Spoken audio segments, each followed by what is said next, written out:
Hello folks. Just bring up the sim sounds here. Hello folks. And turn that off. Right. Hello Aqua Vital, good to see you.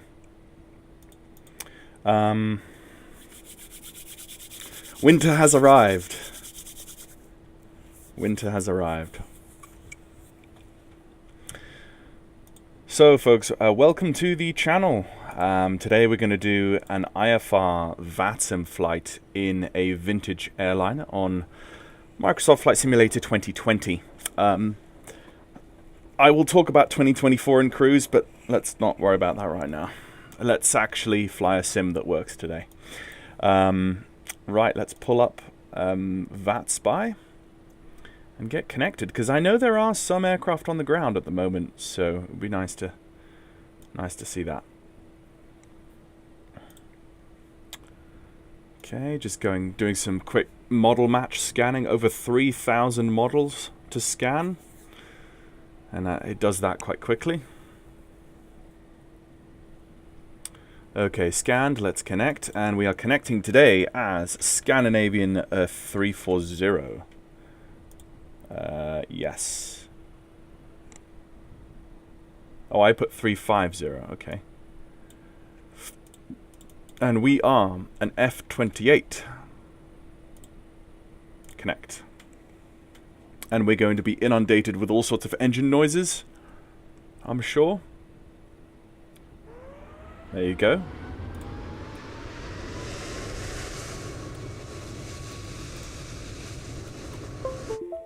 Let's actually jump in. Let's actually jump in the showcase camera and just have a look around.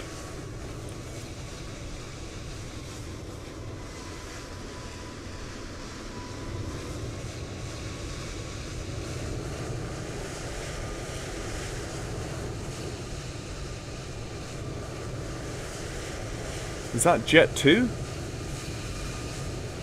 No, that's TAP, Portugal.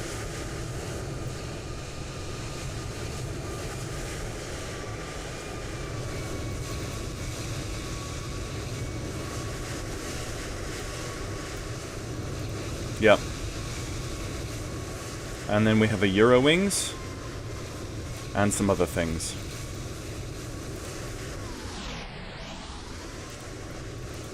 Anyway. Let's put that back, and let's just tweak the sim settings slightly.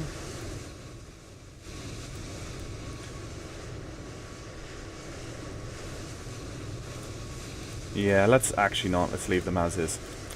Okay, let's jump into the aircraft, and we can see that as I've left it on, we have some issues. So what we'll do is let's pause track IR. Actually, for the moment, I'm sorry guys, but just for the flight planning, let's just turn off that outside sim sound, because that's gonna just get to me. So today our flight plan, actually let me just pull it up for you in Little Nav Map, because that's what I primarily use. I could potentially use actually let's use Navigraph instead for the first time today, or the first time on stream. Did I think I said last live stream I did recently that next time I would use Navigraph, so let's do that. Let's open it up. We don't actually want VFR today, sadly. Auto IFR? Yeah, there you go. Right, so let's just add ourselves import flight from SimBrief. I already did it, so it's already in SimBrief. There it is. And yep, that's it in for us. So that's the flight plan. We're going to be flying outbound from Stockholm, Arlanda, inbound direct to Alpha Romeo Sierra, and then down to Victor Sierra November, and then down to Lima Juliet Uniform, and then inbound to Copenhagen, which I believe has ATC. Let me have a look.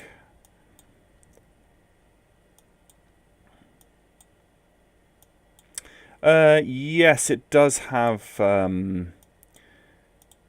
It does have Copenhagen control. How busy he's going to be, I'm not sure. It doesn't look too busy right now, so it should be fine. But no ATC on the ground here at Stockholm. So the meta is a little bit worrying.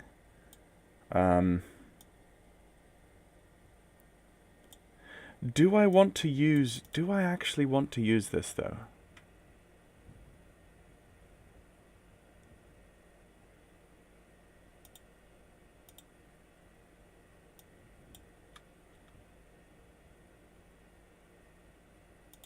Let's turn on the VATSIM network.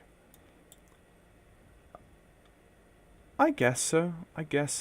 Does it have like a trail?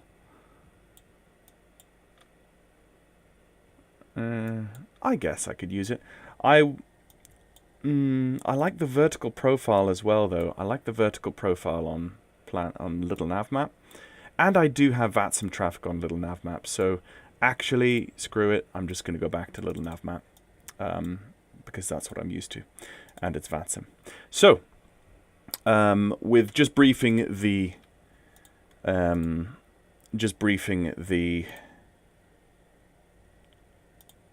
having briefed the flight plan, let's continue and load up the flight plan in the manager, and let's hit import.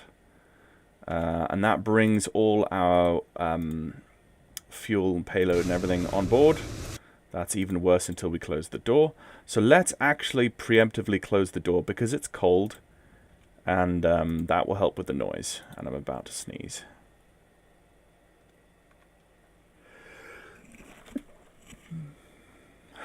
There we go. Done. Right, so we are now sorted with that. There he is.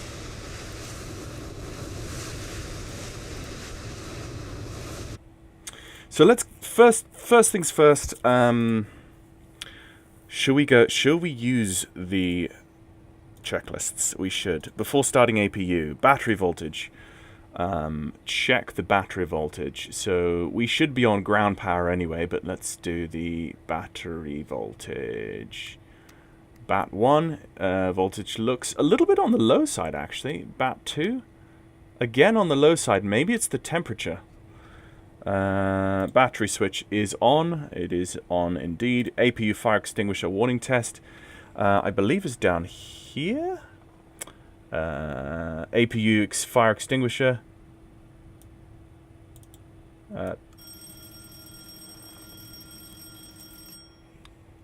What actually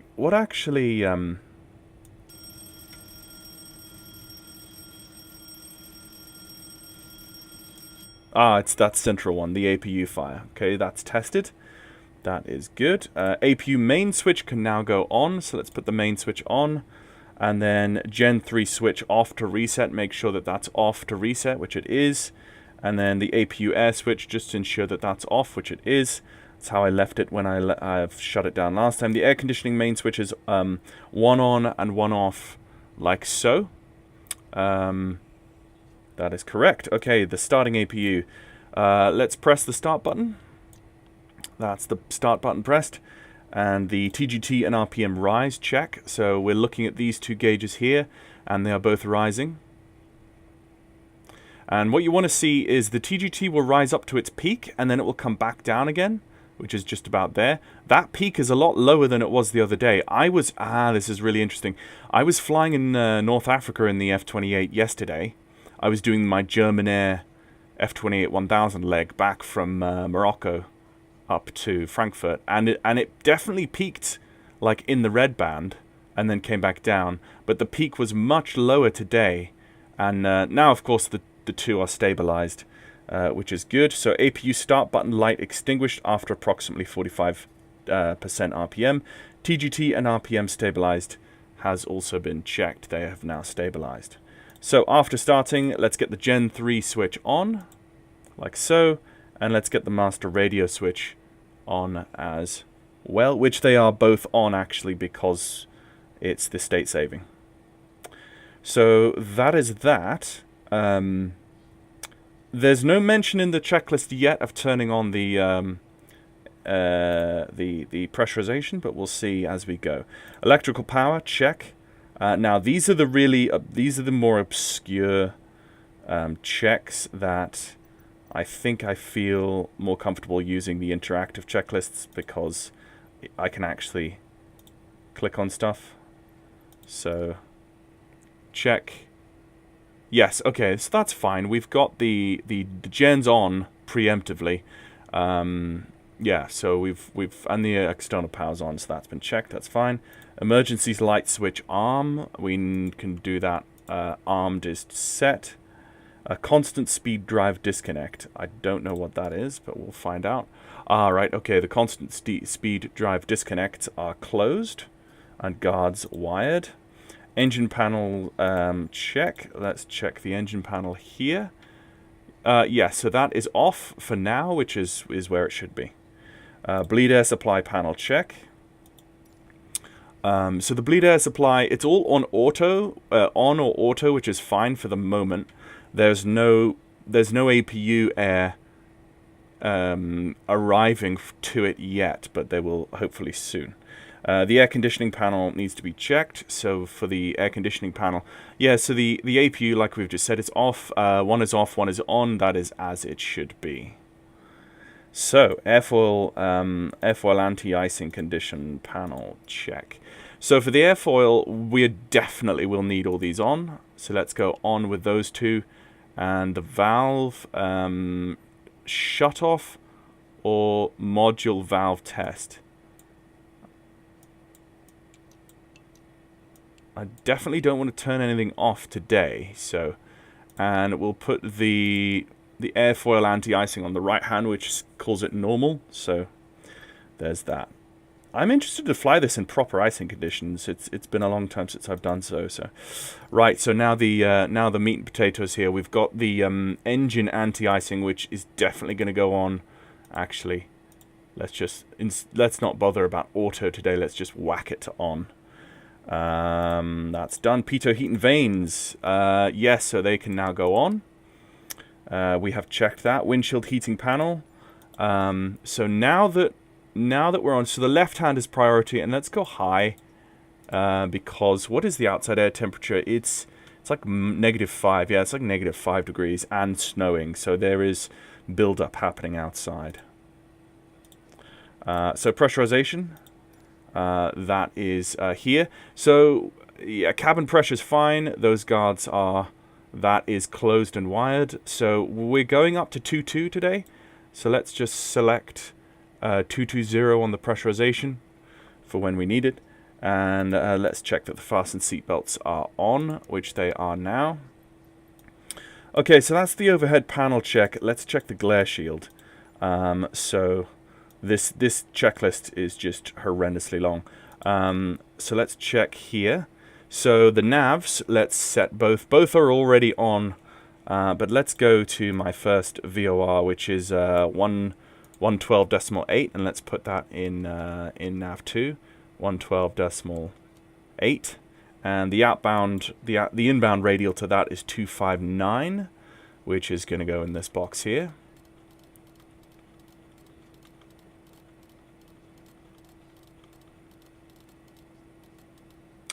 Two five nine set, and nav 2 is selected. And let's go heading select and 10 degrees up just while we're here. That's done. So navs are set. Fire control guards. Yep, all of the guards are closed. That's fine. Fuel shutoffs should be on open.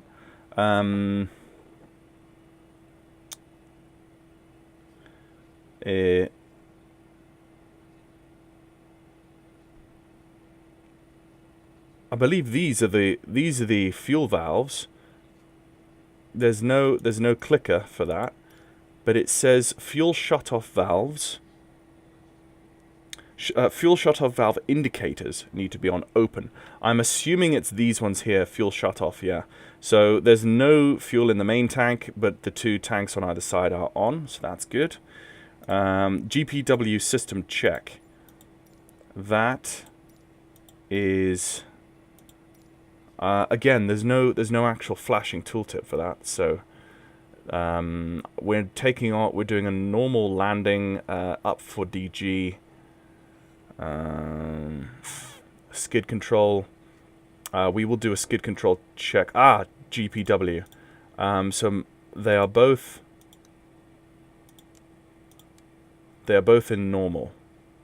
Okay. That is fine. Okay, so next is the left-hand panel. So the central warning, the left-hand side panel, central warning and caution system test. I believe it's that. Yes, that is all working. Nose wheel steering switch needs to be on, which is here, which it is on. The alternate wheel brake handles need to be forward. I believe that is these. That is good. Okay, left-hand instrument panel. Let's check. So, all indicators. All of the indicators need to be checked. I'm just going to say yes because all of my indicators are set and correct, and they're doing what they should. Good to see the ice has melted off the windows now. It shows that at least something's working. Let's just double check chat. Everyone on chat is fine and dandy.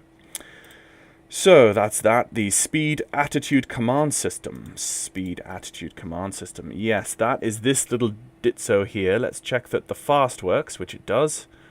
And let's check that the low works, which it also does. Well, I mean, we're 0, so obviously it's going to be low at the moment. And as we push that button, let's look over at that one there. Yep, that works too. Static pressure selector is... there it is. That is where it should be. And the guard is closed. Can you open the guard? Oh, you can actually. Okay, alternate. No, it's not. Compass up for DG switch.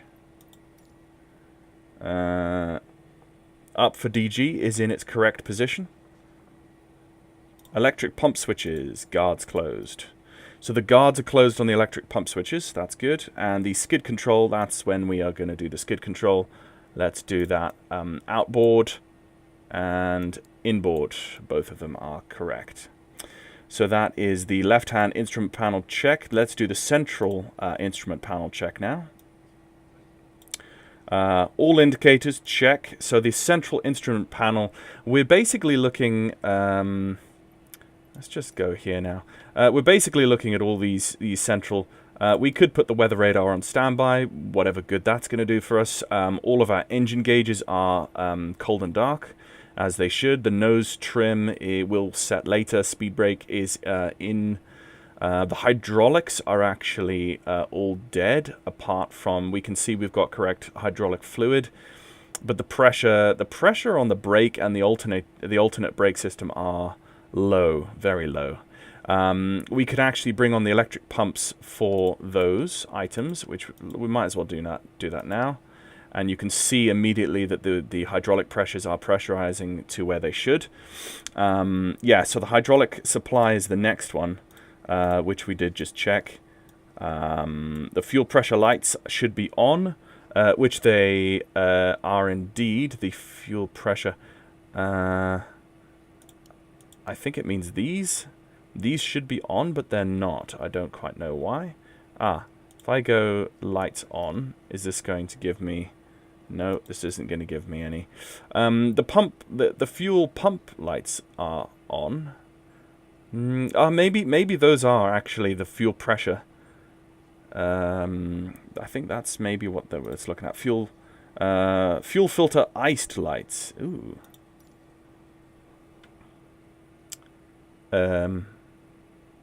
So again, it doesn't give me a click spot, but I don't see anything wrong with what's going on at the moment. So, engine fire warning test. These are fun. So let's go to the left engine, and those two illuminate. And let's go to the right engine.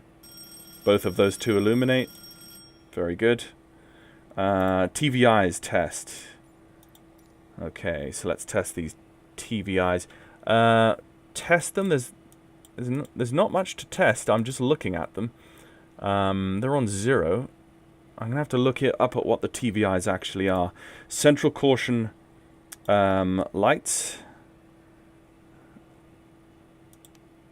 Dim. I prefer them on bright, particularly in this weather. Fuel quantity we have checked. We have the correct on both sides, just over 2,000. Lift dumpers, check. So the lift dumpers, they should illuminate once pushed in, which is fine.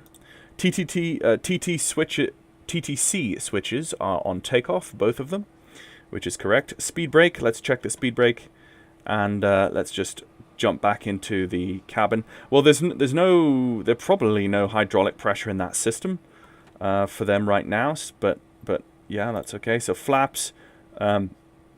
Oh, we've jumped ahead a few things here. Flaps check. Do we actually get flap travel? Yes, we do get flap travel with the electronic hydraulic pumps working. That's good. Let's put those back up. So we've checked those. Boost pumps are on. Booster pumps. Those are the ones above. Transfer pumps. Okay, transfer pumps. Check. Those are off because we've got nothing in the center. But we would turn them on if we need the fuel crossfeed transfer to happen. Light switches on and off. So the light switches, yeah, so now we're going to go, we've got the navs on, let's go with the anti-collisions. We won't put any of those else ones on until pushback. Communications, check. So this is very important, we're on VATSIM today. So let's get the communications up. Those knobs are on, and we want to go to 122.8 for our initial call, which is 122.8 set. Let's go, let's put the transponder onto standby, and we're squawking default of 2000 until any ATC gives us otherwise.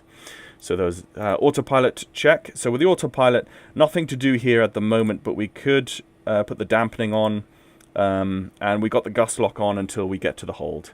Good thing to remember and never to forget that. I've forgotten that enough times in my life. Travis, hello, safe travels, have a good flight. Thank you. Yeah, it's interesting weather today. I'm really looking forward to seeing how the Just Flight F-28 deals with icing, because it's not often that I fly in weather like this. So happy to do so today. Let me just sort out my Volanta is the word I'm trying to find. Yep, there we go. Volanta is set. Okay, going back to the checklist. The communications, the autopilot has been checked. The hydraulic flight control. Yes, all of those are forward, which they should be. The gust lock is on. We just checked that. The alternate landing gear handle should be up, which it is. Good. Okay, we're almost through this horrendously long checklist of stuff, but it is good to do this because it forces me to learn this long checklist, which is the one real checklist that is a pain for me in the sim. So all indicators so far look as they should. Let's just take the warning off there. So static pressure and pitot selector should be in normal, which they are both in normal. Let's just double check that. Actually,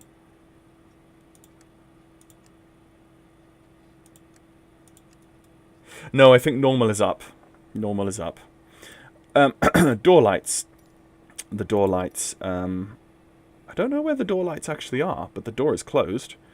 Is my seat is forward. Door lights. I'm not going to worry about that. So the landing warning switch normal guard needs to be closed, which it is. Yep, for takeoff, definitely. Compass up for DG switch guard closed. Yes, that is also sorted. So almost finished here. We now need to go to the right side panel, which is the last checklist of this horrendously long one. Central warning test. Again, sometimes you central warning and caution system test. Is that? No, it's not that one.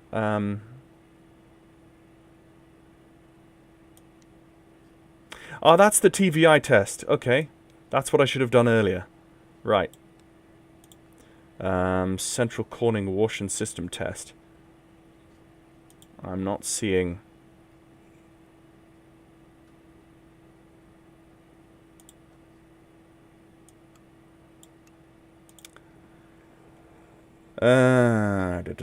I'm not seeing it, so I will skip that, but I think we're okay. Cabin ventilation shutoff valve, normal. Cabin ventilation shutoff valve. No, we're on the right-hand side panel here, so we should... oh, actually, yes. Lamp test.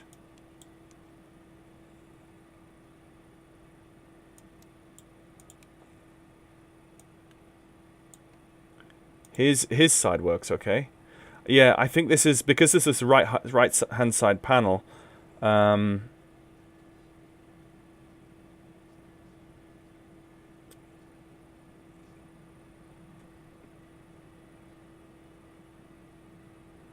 Yeah, I'm not going to worry too much about those. Flight recorder set. Yeah, we're not going to worry about flight recorder. So, let's now go to the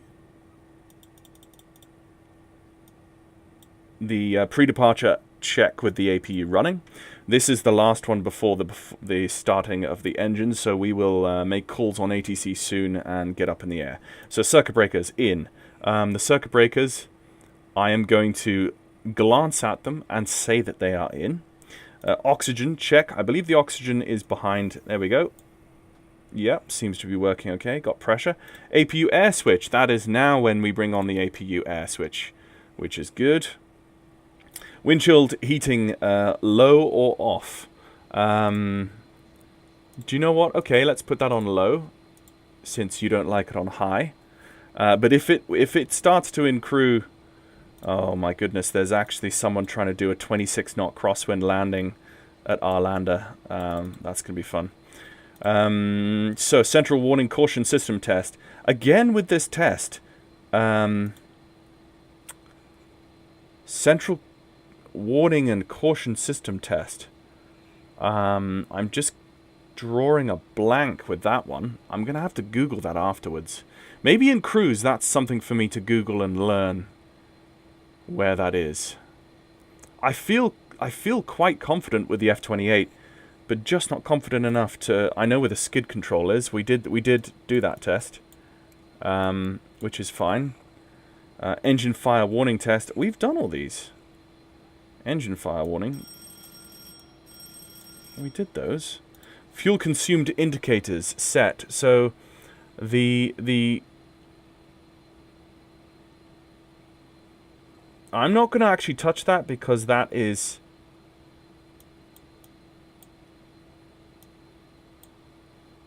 Okay, testing. Those two have been tested. Aircraft weight has been set. Let's just go back to the aircraft and let's set the trim, which has been set right there. And let's go back to our checklist. So the TT switches are, we can assure they are in takeoff. Nav light switches are on. And the flight recorder has been set. Okay, so we're now at the before starting engines. Rudder pedals and seat harnesses adjusted and required. They have been done so. Electrical power and bleed supply check. So we do have electrical power and bleed air supply. We've got the bleed air supply coming through, as you can see on the second-hand duct on the right-hand side there for the engines. The brake pressure, we need to check. We've checked. We've got brake pressure is now this one here, and the alternate as well are both in the blue because we've got our electric fuel pumps, hydraulic pumps going. The parking brake is on. Fuel quantity has been checked. Pressurization has been set. Thrust index. So the thrust index I'm going to leave as is at 170 because it barely changes. And I've already been here long enough. Nav aids have been set. The ship's papers are on board. Takeoff data has been checked. Bug set. So basically we're going to go out on a V2 of 137, which I've just clicked for flaps 11 departure. Let's just see.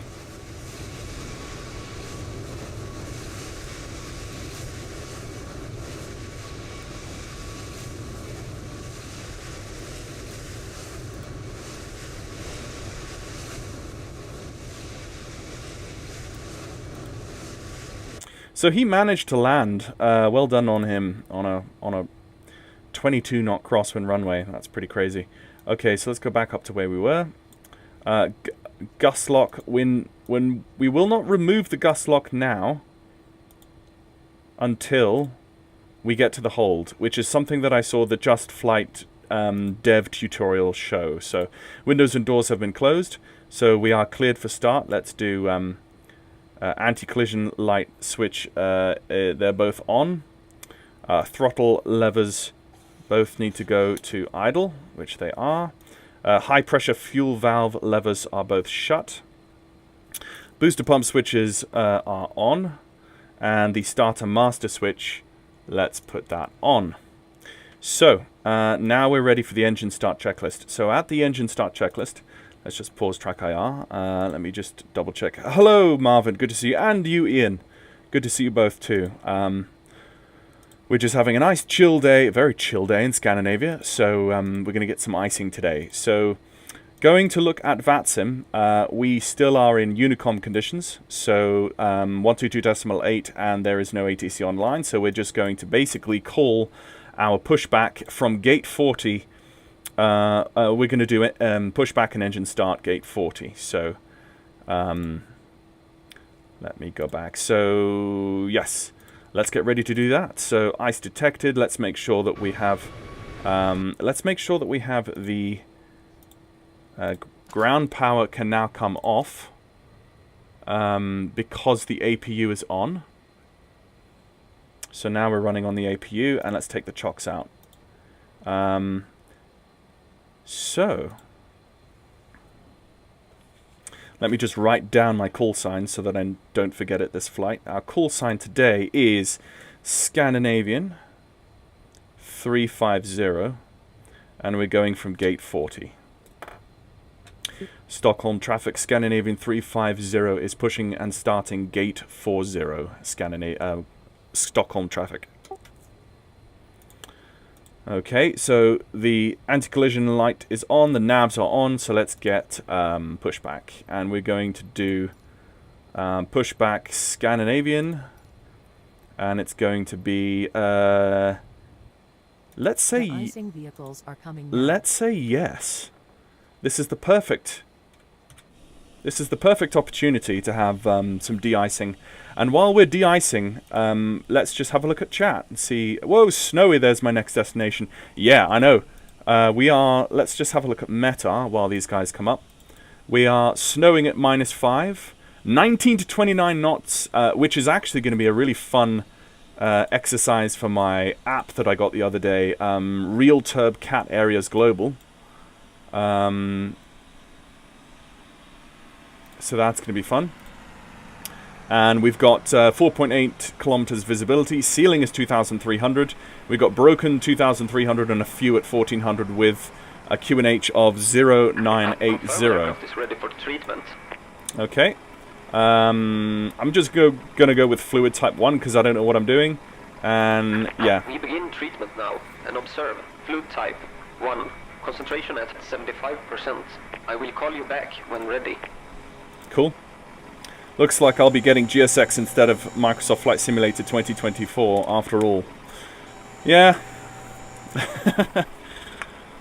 Yeah. Ooh.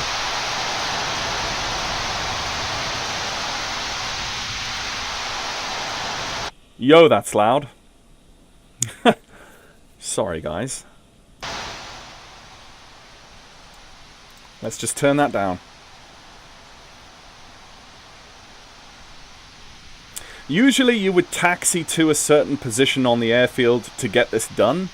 I don't quite know where that is at Arlanda. Maybe while this is happening.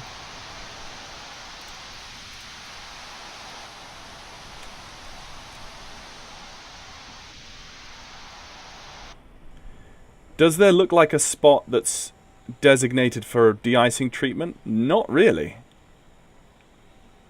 I wonder what de-icing procedures are at Stockholm, Arlanda, because there doesn't seem to be an area. I know some big American airports will have, and up in Canada, like Toronto, will have dedicated de-icing stands where you taxi from the gate, ready to go. You sit at that stand. They almost crashed into one another.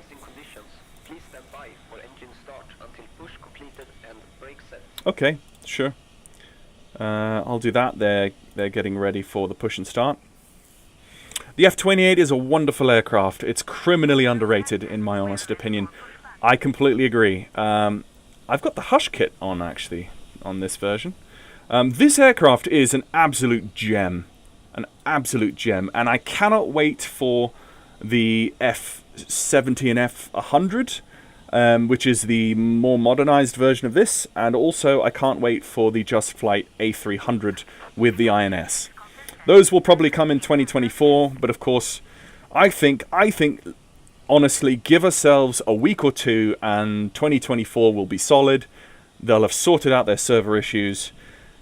It really serves them right. It genuinely just serves them right that they had such a big deal, because hopefully they learn from it and don't do something stupid like that again. And they give us the ability to download our favorite add-ons to our hard drives so that we don't have texture streaming crap issues. So, but there we go. It is going to be a step forward. It's a smooth sim. I tried it this morning. I tried to install the A2A Comanche into 2024 this morning. Didn't really work. So, but I mean, it loaded up perfectly fine. It looked beautiful. The sounds in the cockpit didn't work, and the controls weren't really working either. So, and apparently, I need a back tug that you would use from an A380 for the F-28. So, we're going to go nose right. So, releasing parking brake. I already made the call on ATC, so...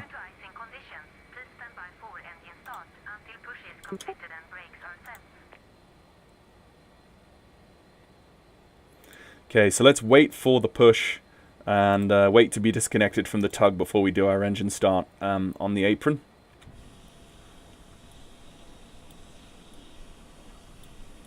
And we need to figure out what runway we're going to take. So let me just have a look at little nav map and look at the winds. So for the winds today, you can evidently see 28 knots on the ground. That's pretty fierce. We're going to take runway 26. So we are going to come out of here, and we're going to taxi down and around to runway 26, because there's no way. There was an Airbus that came in on 01 left just about 10 minutes ago, and that just looks ridiculous. So we are going to taxi Zulu. No, correction. No, yes. Yeah, we're going to taxi Zulu X-ray to X-ray 5. Let's go Zulu X-ray to X-ray 5.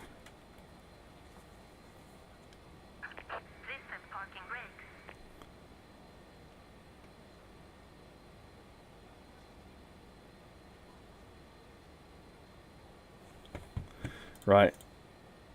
Brake set. Unlocking gear. My only concern is having to pay upgrade fees for my add-ons. It would add up to be quite a lot of Yeah, I know. Yeah, we're just gonna have to see where we are with that, really, don't we? My issue is that I have an absolute ton of add-on scenery for 2020. And I opened up Orbex, and I opened up the 2024 tab, and literally none of the registered add-ons that I have for 2020 even appear for 2024, as if I could. So I feel like Orbex. I feel like Orbex hasn't given us. I think in the Orbex installer, there's like 3 sceneries you could buy and download for 2024 right now. Which is ridiculous, because Orbex, of all people, would have had the ability to upgrade their sceneries before they would have had pre-release access. I don't understand why someone as big and serious as Orbex wouldn't have a lot more of the sceneries upgraded and converted. I know a lot of the sceneries on Orbex are also third-party, selling through Orbex, and of course then it's the third-party devs, but yeah, I feel like, yeah, it was okay. Now we have ready for engine start. So let's go get the engine started. So let's go start number 2, and let's monitor our high pressure, which is coming up. Once the high pressure gets to 15, we then advance our fuel, which is about there, to the start position, and then we see the start ignition flashing. We go back. We can't actually see any blades spinning from here, but you'll definitely be able to hear them. And as the engine continues to advance, we just monitor the oil. Temperature is very low. Again, -5, so we've got very low oil temperature. I think we probably, it's worth idling a little bit on the ground to warm that up before we hit full welly with it. The oil pressure is coming up now, which is good, and there's the fuel needs to go fully open at 400 degrees TGT, and look how low. Look how low. We could probably push our engines quite hard on departure with at -5 degrees Celsius. So anyway, that is a successful engine start. Let's go to the left. I've never had a non-successful engine start in the F-28, but it would be nice to see that modeled one day, if that actually happens. So coming up to 15 again on the high pressure, which is about there. Let's go forward, and the ignition is beginning. Yep, so the oil on the right has now gradually come above 0, which is good. Oil pressure on the left is coming up. The fuel temperature is very low as well. The oil pressure, again, coming up gradually. Again, the oil pressure is quite low. Yeah, it's coming up into the green now. There's the click, and there is the fuel fully open. Okay, so that's both. Yeah, the oil on the right is coming up. That's about 10, 20, 34. That's about 12 degrees now on the right hand side with the oil. Okay, let's get the lights on. Let's get the taxi light on, and the other lights are okay as is at the moment. So, let's go back to our checklists. I did all of these. After starting. Central warning caution system is out. The existing test... Oh, there we go. Reset. I should have reset that. Okay. So, what with that being done... well, actually, let's not jump ahead of the checklist. High pressure levers are open. Fuel pressure lights are out. Igniter switches are out. Starter valve light is out. We could close that now. Starter master switch, yeah, that's what we just did. Generator lights are out. Gen 3 switch off, and APU air switch is off. Ooh. So let's go, the Gen 3 goes off and the air goes off, and let's turn on both of those, and that is that done. Let's turn off the APU now. So air conditioning main switches both on. AC and DC check. Let's just do an AC-DC. Let's do an AC-DC check. Yeah. Everything is looking good. So Gen 3 is off. Gen 1 is looking good. Both gens are in the green. Buses are good. Gen 2 is off. External power is off. Yep, so we're good. Yes, engine anti-icing switches on or auto, which they are on. Windshield heating is low. That we did set that. Pitos are on. Hydraulic fuel supply. Let's turn off the electrics now, and the hydraulic supplies are all in the green. The electrics fuel pump switches are off. Guards closed, which is what we just did. Flight control lights. Flight control lights. Oh yes, these lights, they are all out now as well. Flaps set. Let's set flaps 11, and let's go for the taxiing checklist. Flight instruments set and checked. So we want to have The heading, initial heading is 249, which we will set here. 249 set on the heading. And we set the initial radial bearing inbound, which is 259. Hang on. I put 295 instead of 259. That's just my dyslexia kicking in there. What else? I don't get thunderstruck after that test. Yeah, you didn't get it. No, sorry, it didn't come through for me, and maybe I need to do it again. We have set the trim. The collision tank indicators are black. The flaps have been set. The crew briefing has been completed. And let's go to the crew now. If we go seats for takeoff. And let's then go back and go to the lineup checklist. So what we need to do is we just need to give a quick call on Unicom. Our lander traffic Scandinavian 350 is taxiing to runway 26 via Zulu X-ray and holding point X-ray 5 for runway 26, our lander traffic. Okay, so that's our call. We're ready for taxi. Let's get the parking brake off, and let's just nudge the engines forward and see what happens.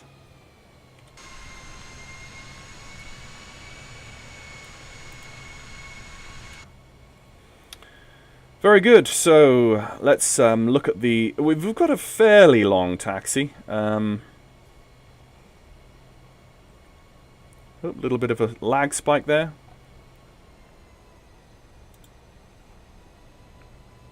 So I've seen a number of people already saying about 2024 that oh, it's so smooth. It's such a smooth simulator. Oh wow, 2020 isn't as smooth as this. And it's like, yeah, but you've just installed the sim with 0 files in your community folder. Of course it's going to be smooth. 2020 isn't smooth because we've all got, 50,000 folders in our community folder. Technically, I've got about 24,000 in mine, so... But yeah, you get the idea. Okay, so we've got... Not quite sure why... No, I don't have... Oh, it's because the autopilot isn't on yet. That's fine. We're going to set our initial altitude for... I'm going to go 8,000 feet. And we will do more as we go. Is there any aircraft on the ground? Is my question. Let me check. We do have some aircraft on the ground, but they're behind us, so we won't see them anymore.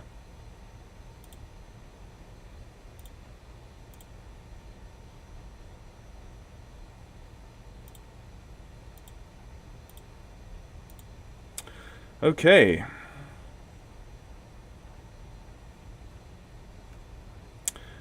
It is at this point... no, I'm going to go all the way down to the end on this taxiway before turning on to X-ray, so...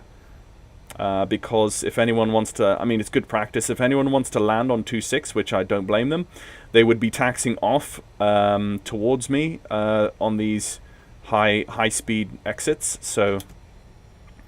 Let's just go thrust idle now.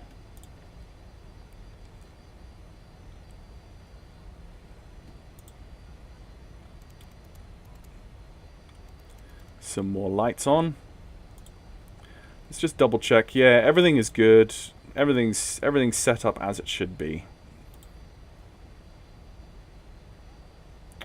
So it's going to be a 137. V2 is 137. And there are a couple of issues with the F-28 that I always need to watch out for. One of them, of course, is always to disable the gust lock on the hold, at the hold, and the second is sometimes the throttles do not go to full power when I push my physical throttles to full power. When I think, I don't glance down and double check on the initial roll, which means that as I'm going down the runway, about halfway down I'm realizing I'm not actually gaining the speed that I should, and then I correct the mistake, and then it means that I have a long roll time on the runway before takeoff. So that's something Yeah, rogue trees growing on the taxiways. Yes, they were down there, yeah.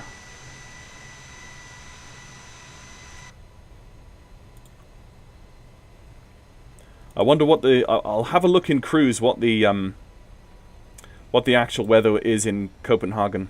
Or Copenhagen. I never know which one it is, Copenhagen or Copenhagen. But I think the Scandinavians say Copenhagen. Or Copenhagen. Copenhagen. So, I think it's an R instead of an A. Okay, we're coming on to X-ray now.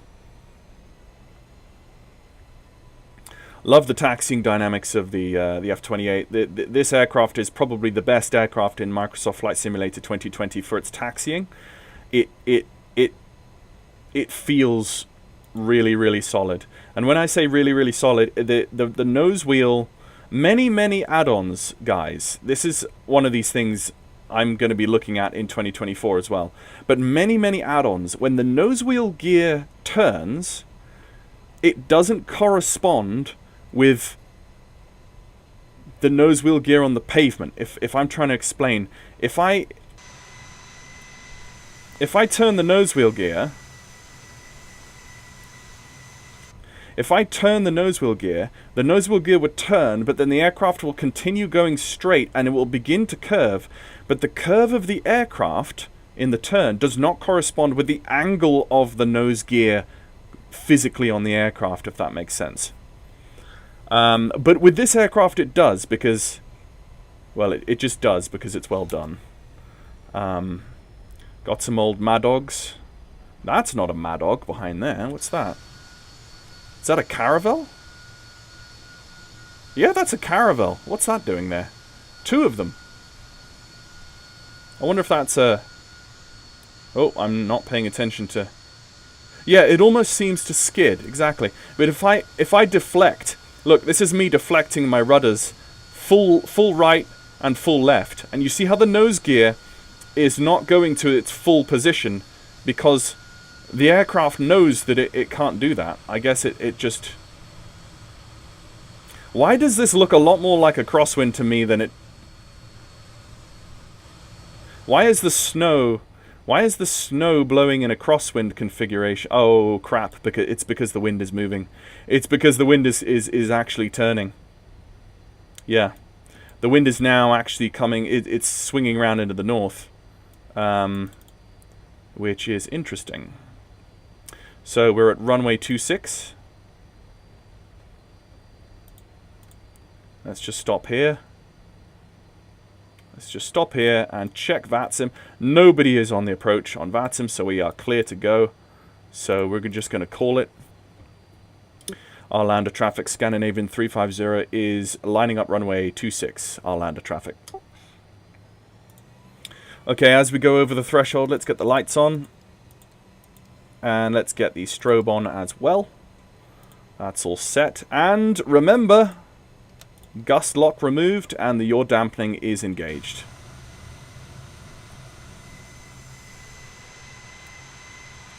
Haha, the gust lock ain't gonna get me today. He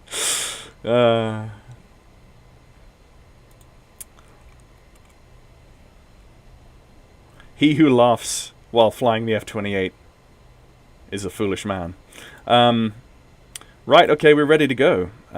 We're just gonna do straight outbound initially and then turn right after about 1,000 feet. So Arlanda traffic, Scandinavian 350 taking off runway 26, Arlanda traffic. Okay, I'm going to advance the throttles and make sure that they are at the end before bringing my head upwards. And now we are just monitoring that right-hand crosswind, which is 20 degrees. Oh, sorry, 20 knot crosswind.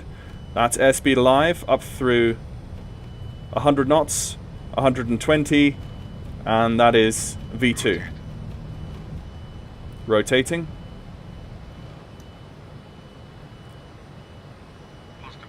Positive climb, gear up.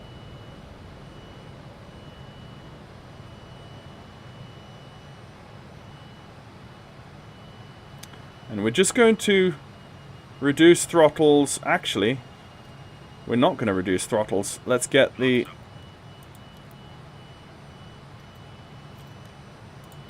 Right, so we've got the heading hold on. Climb power is being set. Actually, it looks like it's so cold we could fire all the throttles without any issue at all.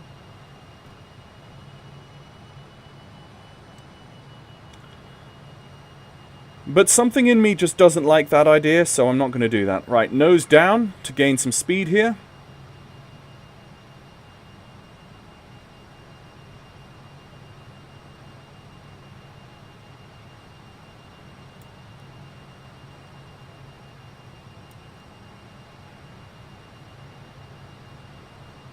Okay, we're going to climb out at about 1,500 feet per minute.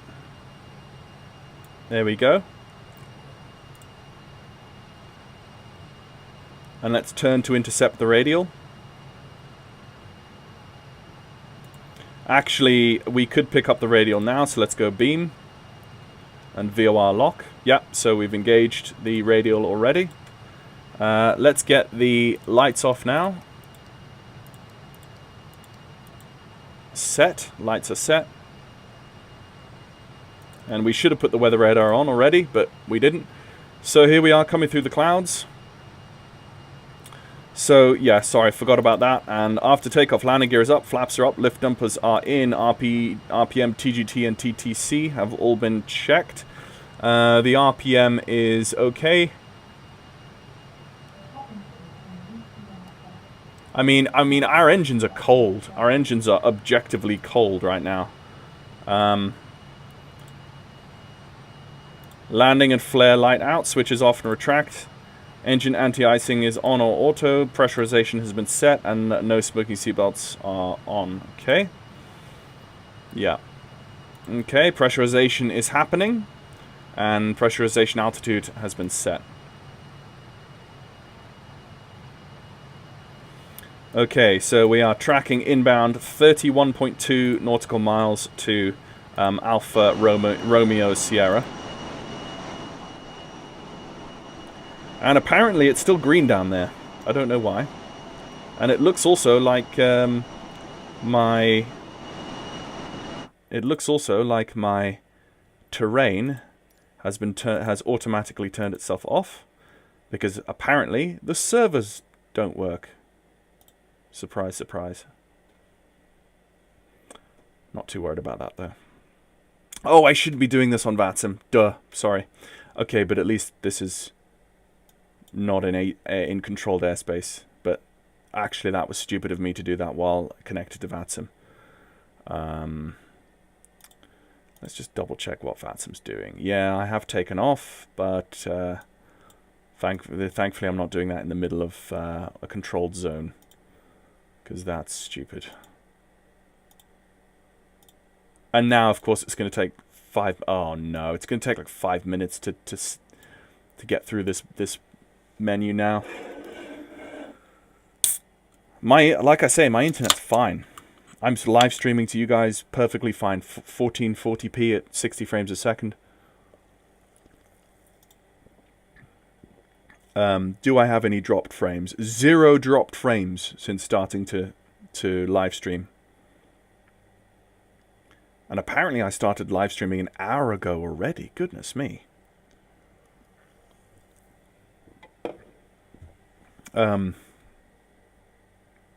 So there's that. Oh, come on, guys.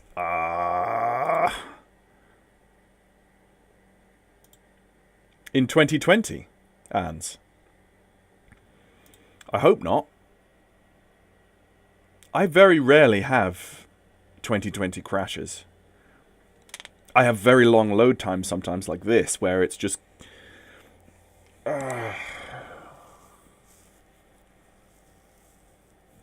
Oh, I feel bad I'm connected to ATC.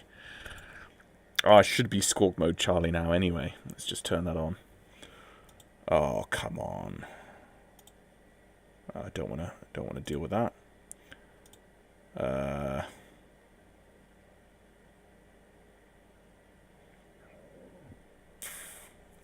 Excuse me. I like how the ETA right now says 12 hours and 45 minutes. Or is that ETA? Oh, that's at Zulu. Sorry, that's ETA is at 12:45. So what we'll do is we'll land in Copenhagen and we'll have lunch. I'll go away and have lunch and come back, and then I might do another live stream later on. Probably maybe a return leg or something with more ATC. Oh, this is bad. This is just bad. Oh. Come on. That was the stupidest thing I could have done. Genuinely. Why did I do that? Thankfully, no one is around me right now to complain.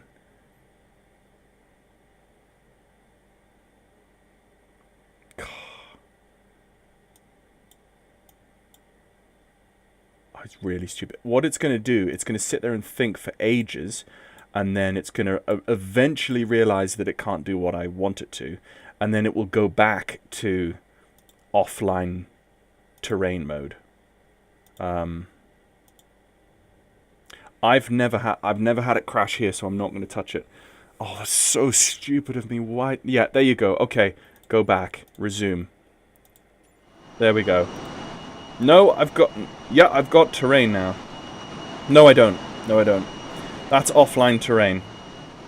I can confirm that looks like offline terrain.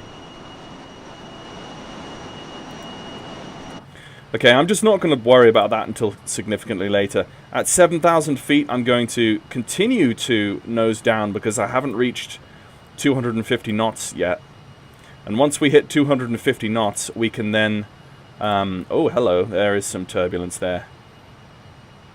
Once we hit 250 knots, we will then go IAS.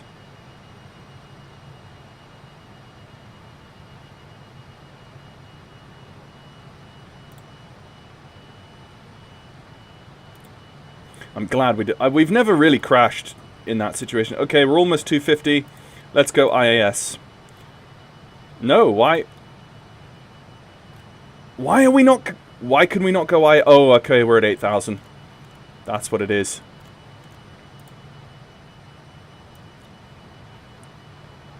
Okay, we now blew through our 250 knots under 10,000 rule. Let's just pitch up like mad lads.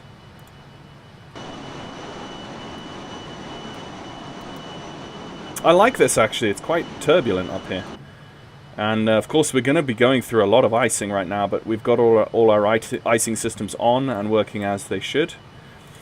We should have put the transponder in alt and turned on out and mode Charlie. Right, okay, we're basically above 10,000 now anyway, so that rule doesn't exist anymore to me. So let's go 1013.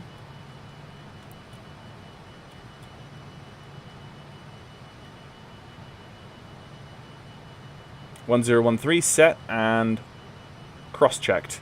Passing 12,000 feet. Now. Checked. Okay, 18 nautical miles left to go on this radial, and we seem to be doing fine, actually. Yep, coming up through the layer. What a beautiful aircraft. Look at that. What an absolute stunner.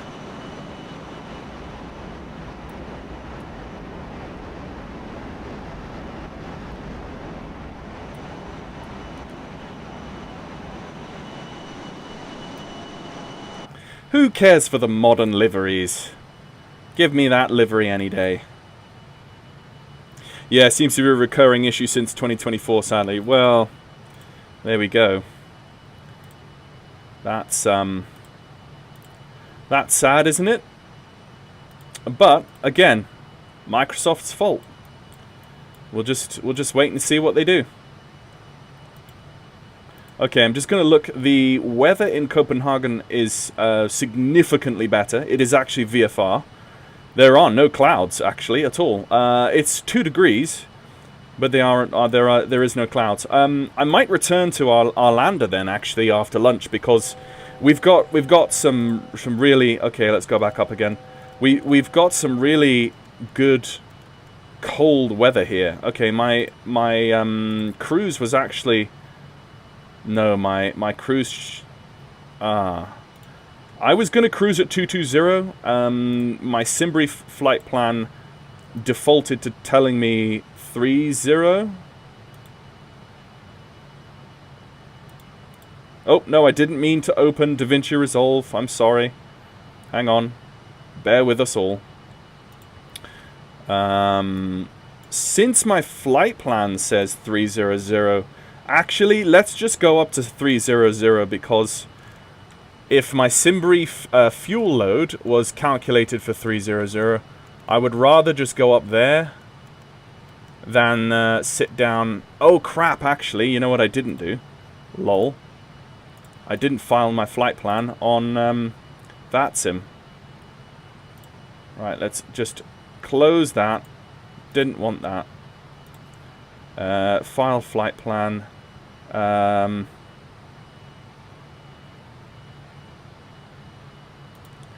Let's pre-file it from Simbrief.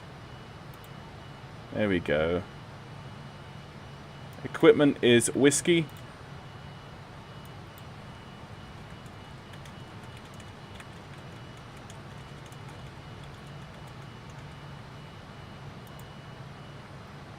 Flight plan filed.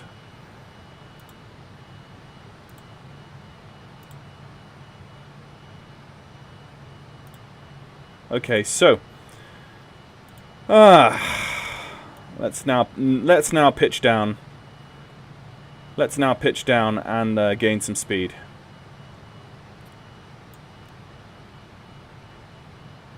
Okay, not quite as much as that.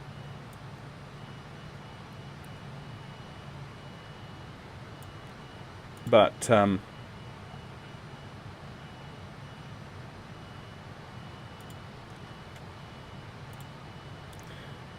the other thing also 2024 says that it has okay, there is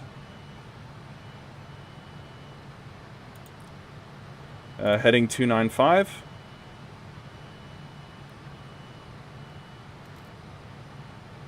Sorry, 195.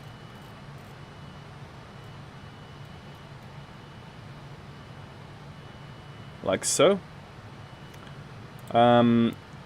Yeah, what was I saying? In 2024, they say they have dynamic cockpit camera shake. I have seen a little bit of cockpit camera shake when you touch down. There's a little bit of a bump, but that's something I would have hoped that they would have built in natively to the sim and allowed us to customize how much cockpit camera shake we wanted. Because, for instance, here I'm getting my head moved around because of the turbulence, and it's natural. It's realistic. It's as it should be, I'm imagining. Okay, so coming outbound on the radial, heading south now on 195. We just turned slightly into the track to regain that radial. Speed is good. Everything's fine.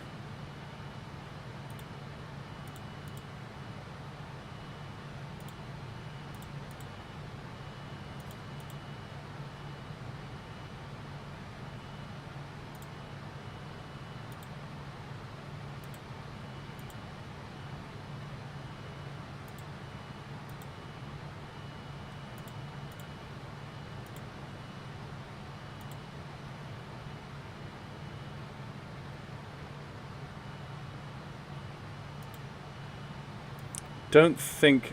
Oh no, why is it set to VFR? My flight plan wasn't VFR, it's IFR.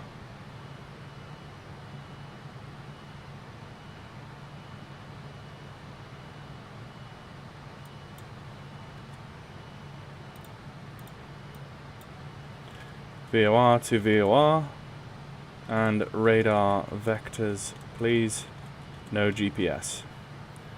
File flight plan.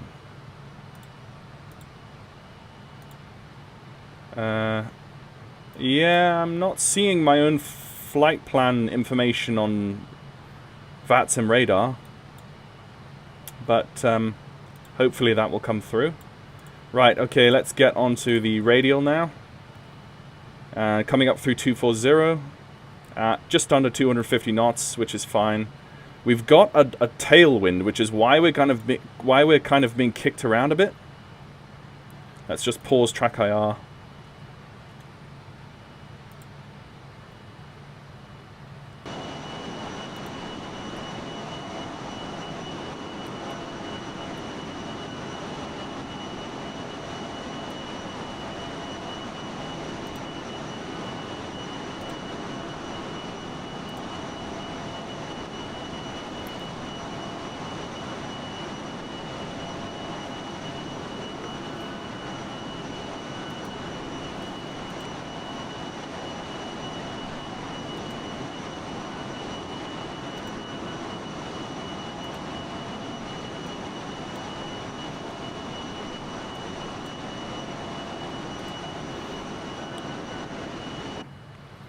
Okay, folks, so let's jump back into the aircraft. You can actually see a layer of kind of stratus clouds. Technically, they are high-altitude clouds. But again, the clouds in 2024 do look significantly more like actual clouds than 2020, I have to say. So I'm glad about that. Okay, so we're coming onto the radial now. Let's go to the next VOR, which is 1525. So let's put that in COM 1, or NAV 1. 1525. And let's go course of 195.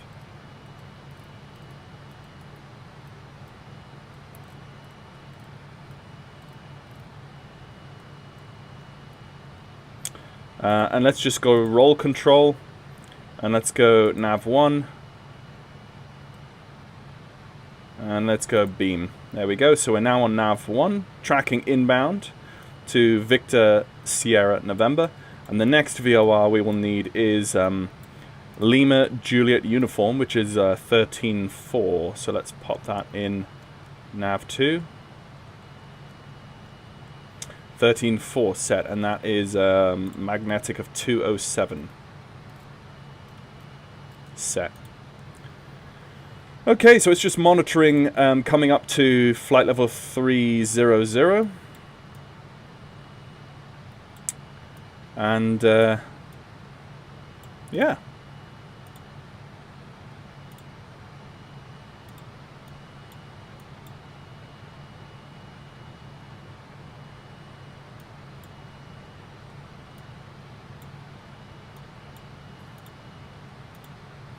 And the area controller in Copenhagen has gone offline, of course. But there we go.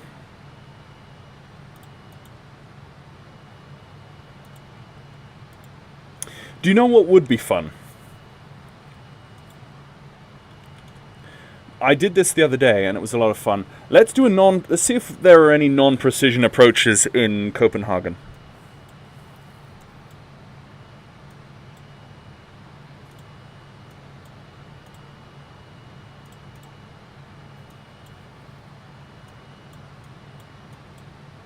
Okay, let's go Copenhagen, let's go approach. Let's see, what's the wind? The wind there is coming from the west, so I think 2-2 would be fine. So let's just go 2-2 left, for instance. There is a VOR DME for 2-2 left. So let's have a look at this. So it's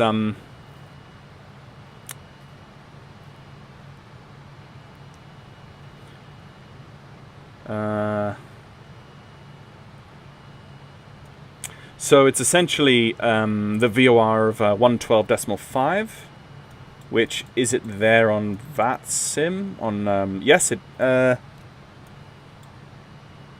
Yeah. What was that click in the cockpit? I'm always suspicious of such things. Ah, that's the altitude. Okay, let's go that on. And we can climb up to our altitude. We can take those off now.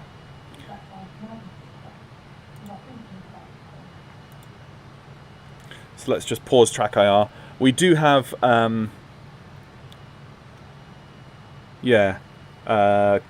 Kilo Alpha Sierra, which is 112.5. That is actually well beyond the runway that we're wanting to land at, but let's just have a look and see what that non-precision approach says. Interesting. Yeah, so basically the missed approach is at DME 3. Because the VOR is set far back from the runway that you're actually landing at, which is fine. So we're going to be using that as our inbound course. The inbound course is going to be 217. The first waypoint we're going to be hitting is Lamox, which is at distance DME 12.5. And we want to be 3,000 at 12.5.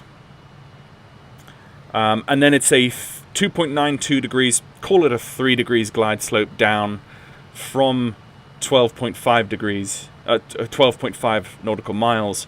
And then we go 4.5 nautical miles to DME 8, and at that position we should be at 1,600 feet. And then going 5 miles further is going to be minimums at 3 DME. But the missed approach is actually straight in landing runway 22 left is going to be, the MDA is going to be 500 feet, rather than 200 feet, which you would get with a Cat 3 ILS or something like that. So basically, here are the speeds, which are very helpful. So, so at the distance of 11 nautical miles, we should be 2,540. 10, we should be 2,230. 9, we should be 1920. 8, we should be 1610. Actually, 10, that's an approximate. 7, we should be 1,300. So basically, once we see the countdown of the DME, we should be on a glide slope profile that matches as close as possible those numbers at those distances. And the aircraft will fly the inbound radial 217 towards the VOR. And then once we get a visual with the runway threshold, we come down through the MDH, the minimum decision altitude of 500 feet. We call continue or go around, and then we continue from there. So that is a non-precision approach, which we will do for fun. I pre-purchased Track IR 5 Pro for my simming, had to stop using it. My glasses are reflecting blips of IR. And causing it to go mad, bouncing all over. I've tried everything. That was a waste of money. I'm really sorry to hear that, Bacon, because I have to say, for when did I, I'm actually going to tell you how long I have owned this and not had to replace it. Track IR 5.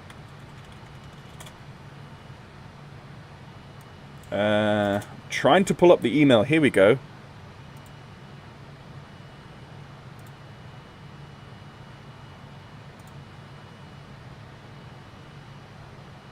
So the Natural Point Track IR 5 with Track Clip Pro bundle and Vector Clip, it cost me 140 quid, and I bought this, wait for it, where is the date on this email? 2012. 14 years ago. That's insane. So I bought this 14 years ago, and it is still working. Oh, I'm almost overspeeding. There's the overspeed. And so I've bought this 14 years ago, and it's working just the same as it did the day I bought it, which I'm super happy with. I've never had any issues with it. Maybe I've had one or two over the years, but all in all, I'm really sad to hear that. Well, here we go again. Okay. My engines are cold. I've never cruised with engines as cold as that. With the TGTs as cold as that.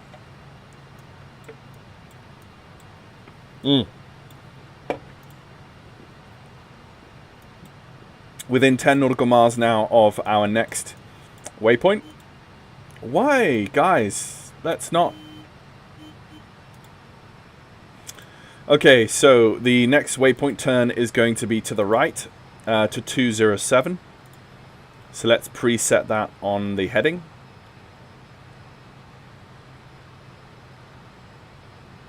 (207).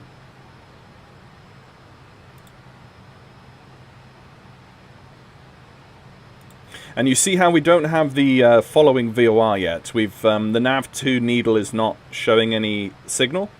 So basically, we need to fly outbound on the outbound radial of this current VOR, as opposed to tuning the following the next one yet. At 4.7, I'm going to go heading hold because you pass over it so quickly.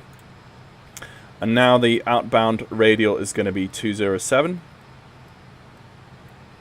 And we're just going to watch. Yep, we're overhead now. You see there's no readout.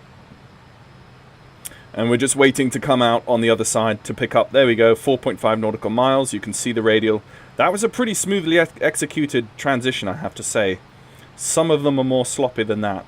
But we could go beam straight away, actually.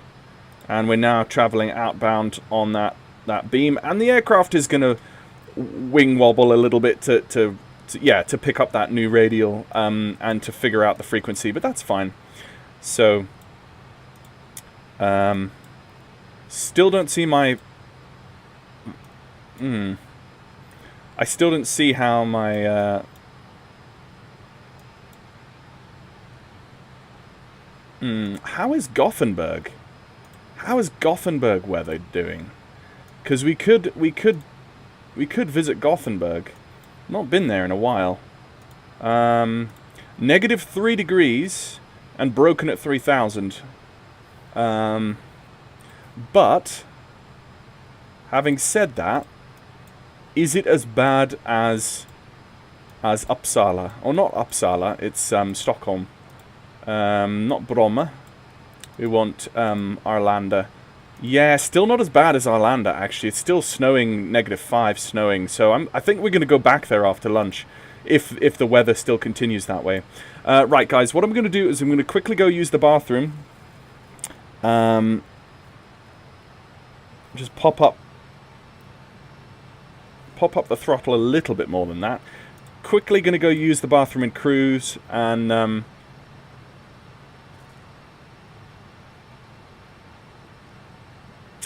I'm using Toby V5, but it's not supported by IL-2, Battle of Stalingrad, etc. Oh, that's a shame. I know, that's a shame. 1C Gaming and the IL-2 franchise, I've not flown it in a long time. I do love it for what it is, but I've not flown it in a long time. I should get back into it. But I'm waiting for the Korea, the IL-2 Korea. That's going to be fun.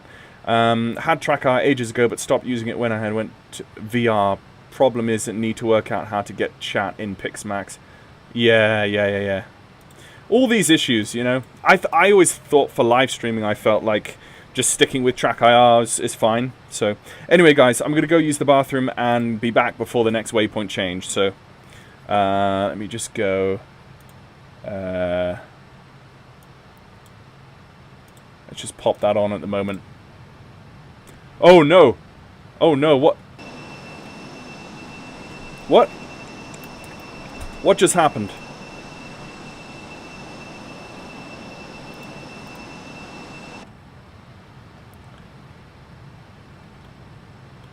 No, why is that stuck on?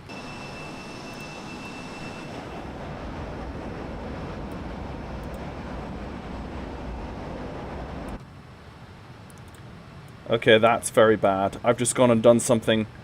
This bug has happened to me sometimes in the past.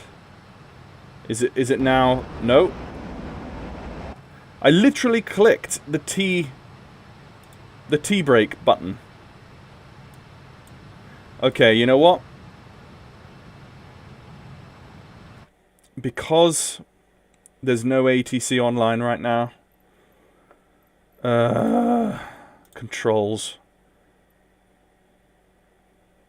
Search by name. Speed brake. What's going on here? You're not going to give me any speed brakes by me putting that in. Search by input. Okay, it doesn't even want me to search. Oh, it's on mouse. Okay, right, fine. Joystick. Search by input. Okay, toggle spoilers.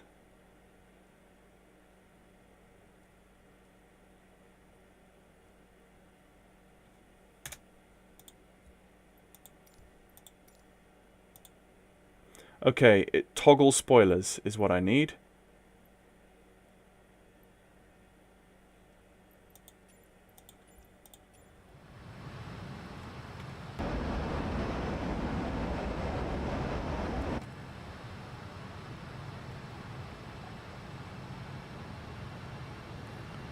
Something is tripping the toggle spoilers.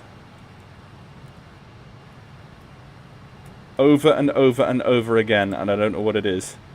Has anyone ever had this issue?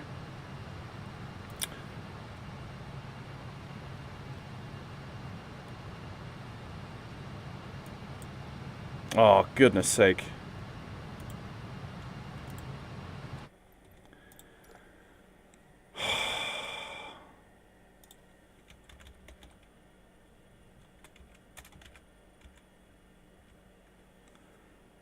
Okay, there's only one thing on my joystick that has toggle spoilers. Oh.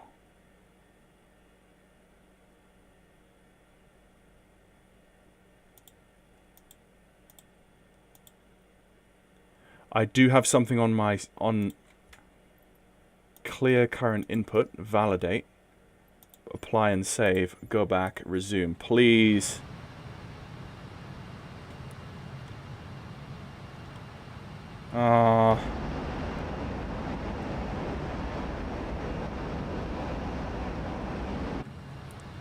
Try rebinding it. Oh, goodness sake. Okay. Just when I thought everything was working okay. Okay,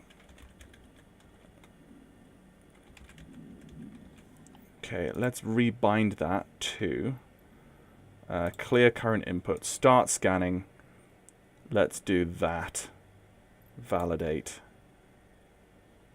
Apply and save. Go back. Resume.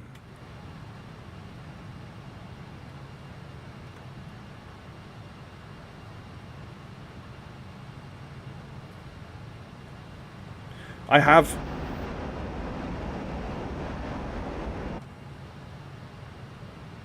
have removed the binding from all peripherals.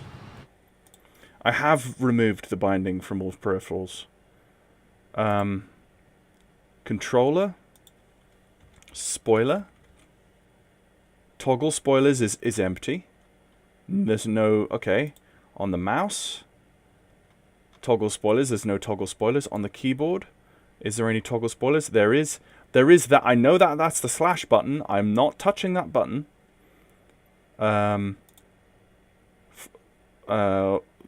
of my left engine throttle quadrant, my right engine throttle quadrant, spoiler set. Oh, hello. Clear current input, validate, apply, go back, resume.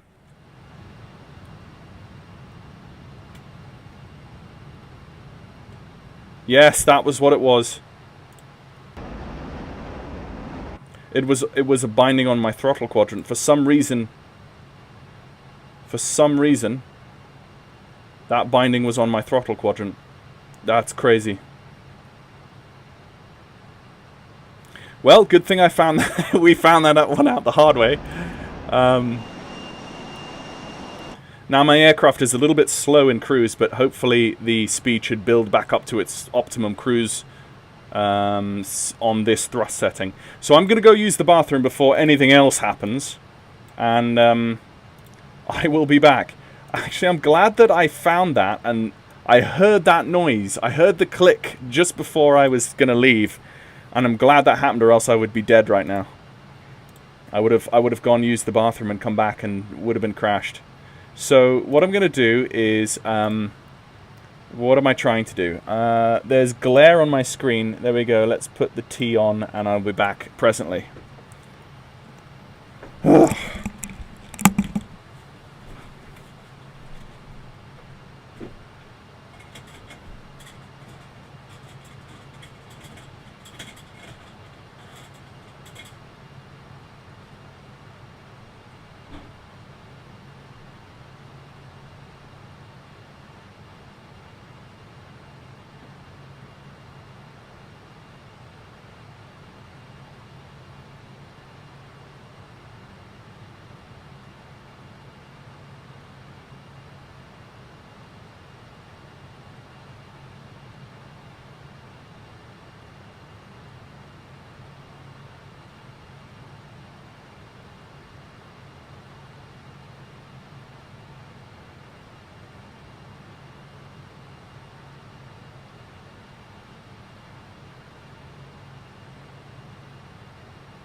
There we go. I'm back. So, let me just have a look at how we're doing. Doing okay? Yeah, that was a bit because I've had that quote unquote bug before, and I've not known what the issue was.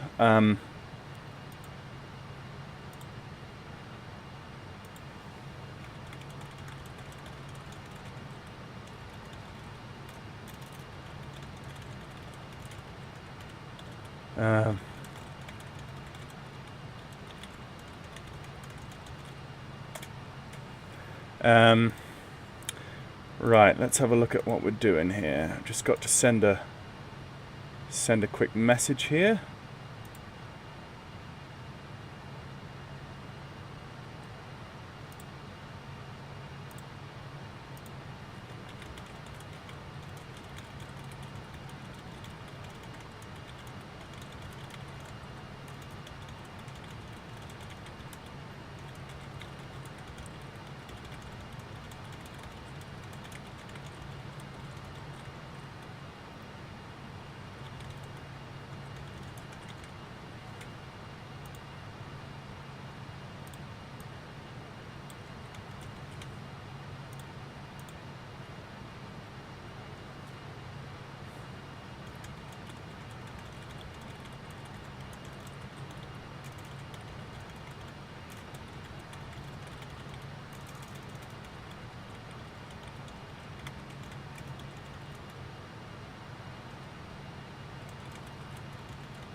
Okay.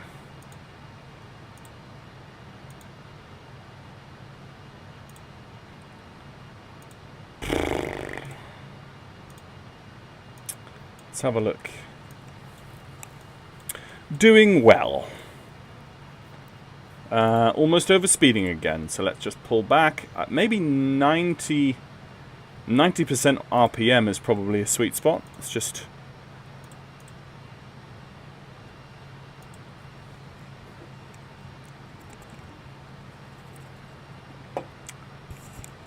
And my flight plan data still hasn't come through to VATSPY or VATSIMradar.net or .com, so I don't really know why. But the one pro with going to Gothenburg after lunch would be it currently has ATC, but then maybe Copenhagen and Stockholm might have ATC after lunch as well. So we'll just have to wait and see. I'm going to go for a walk and grab some lunch, and then we can do a second live stream. Yeah, you see Gothenburg Towers on.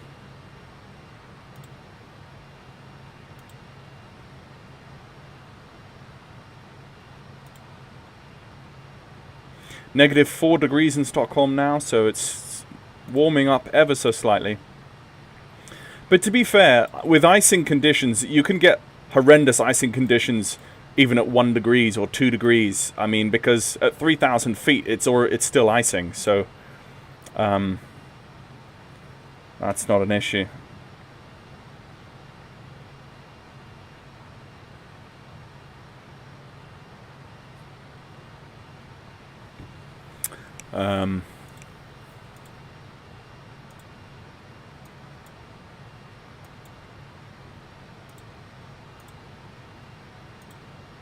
Yeah, see the weather is clearing up a bit.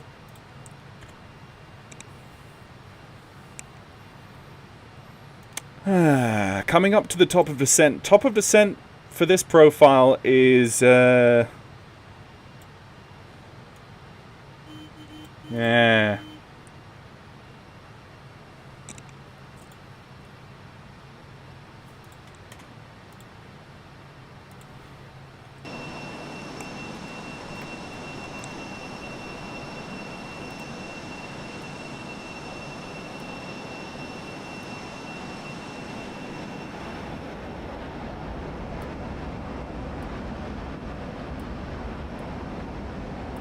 I love this aircraft. Love this aircraft. It's just brilliant. Everything is looking good. And because the ambient air temperature is below 10 degrees, we can actually turn off. We could actually turn off. Let's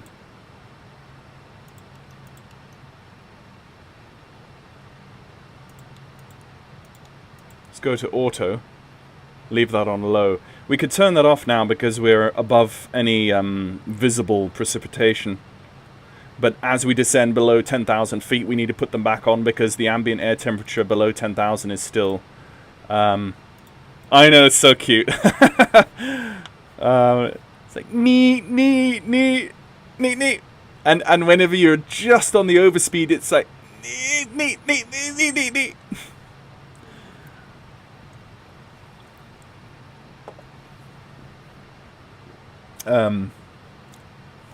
Yeah, lol.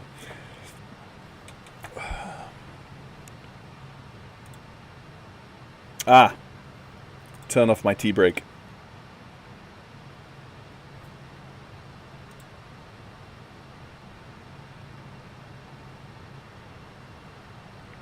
I don't know why the FlyLife Studio says that my altitude is 27,000 feet when I'm clearly 30,000 feet, but that's taking my local barometric pressure altitude rather than my standard QNH.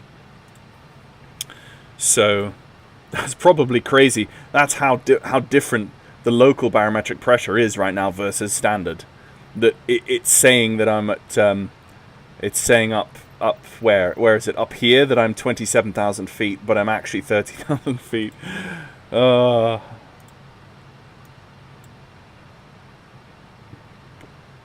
And temperature will probably also affect the pressure, so anyway. We still don't look like we've got any ATC going on at Copenhagen, so probably still Unicom, which is fine. Thursday midday, is it Thursday? Yes, it is Thursday. Thursday midday, not terribly worried. We have a Norwegian, a Nor shuttle, on the ground on the local ramp on Alpha 6. So it's pretty quiet at Copenhagen. No one else is really around, so it's not a big deal. Sadly, you know, it is what it is. We've got some Riga approaches on. What happened again? There was another click I heard. I didn't do anything. Those click noises worry me. Anyway, we're coming to the top of descent now. So let's descend down to 3,000.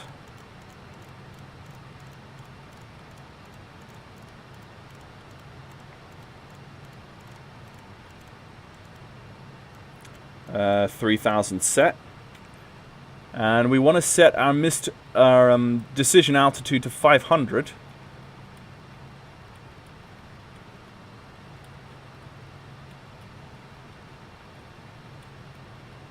That's radio altitude, which is fine. 500. Oh, okay. It only goes up to 500. That's the max. Okay, right, fine. Okay, so let's start moving forward, or moving downwards. Let's reduce. Let's give the passengers a little bit of Let's not whack it down to 2,000 feet per minute straight away. Let's just. I suppose we should have called the passengers and said we're ready for descent, but no.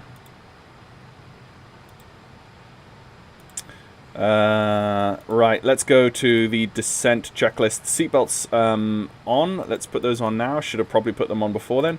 Pressurization set. So let's bring the pressurization out now. We're going right the way down. TT switches can go on takeoff now. Like so. Landing data checked and bugs set. So with the bugs, we're going to go for a full 42 knot. No, let's go with a reduced takeoff, a reduced landing flap, which is, I've just clicked that there. It's flaps 25 at 131. And the GPW mode landing flaps, I think that is the one that I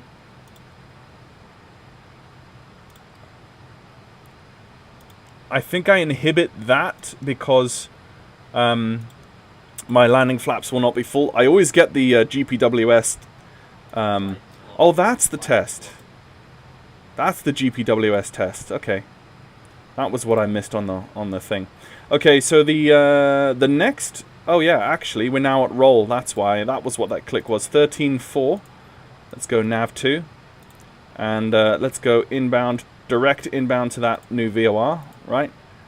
And then the next VOR we're going to take is 12.5, which is our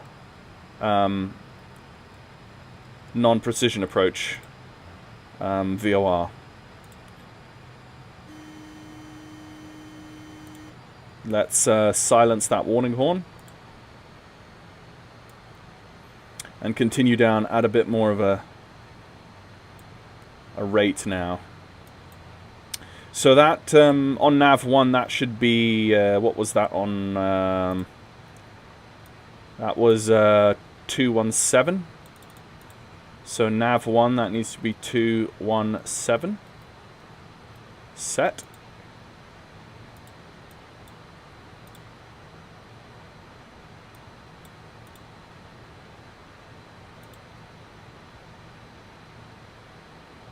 Yeah, so Copenhagen is 1 degree.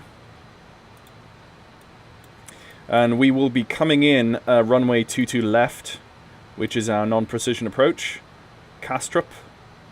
22 left, yeah, VOR DME approach. Airport elevation 17 feet. Decision altitude 500 feet. The DME is DME 8 at 1600 feet. Yeah, correct. And final approach course is 217. VOR is 112.5. That's all set. Transition altitude is 5,000. But we're going to go directly down to 3 to the end of the approach, the final altitude for the beginning of the approach. And that's 22 left there. Okay, that's all cool. Right, so we're going to have to kind of give ourselves radar vectors. Might join you the next leg, take the company MD82 out for a spin. Yeah, that would be great, Marvin. That would be great. We should do that. The MD82 is never one that I decided to get into myself, although I do know it's a... I think for me, the F70/F100 is probably going to fill the MD82 slot for me, if you like. Although, having said that, the MD82 probably served many more airlines than the F70 and F100 did. So, if I want more chance of more realistic vintage routes, the MD82 is probably the better choice of the F70/100. So, there is that. But then nowadays, of course, it all depends on what devs bring their aircraft and update them for 2024. So that's gonna... I'm just planning a Mad Dog flight just now. Oh, nice. Well, Ian and Marvin, I'm just gonna say that I'm gonna land, taxi to the gate, shut down, leave the aircraft on the GPU, and then I'm gonna go have my lunchtime walk, and then I'm going to have lunch and come back and then get ready for a return flight to Stockholm. So I probably, Ian, you will be in the air long before I'm doing my return trip. But if Marvin, you want to stick around for the return leg and fly back with me, then you're more than welcome. Okay, so we're 14 nautical miles out from the VOR, and approaching Copenhagen rapidly.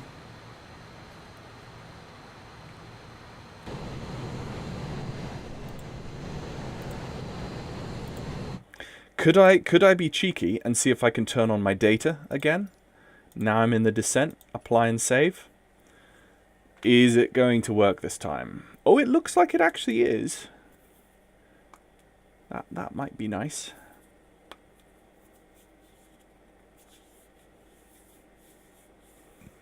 I've got sunshine shining on my screen, so it's picking out all the dust.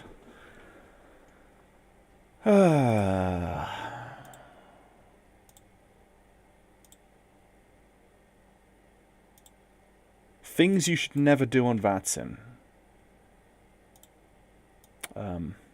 Anyway. There's 3 outbounds from Copenhagen, and we've still got just the 1 outbound. Again, stupid of me for thinking that I should do this in the air, but I just don't like the offline visuals, really.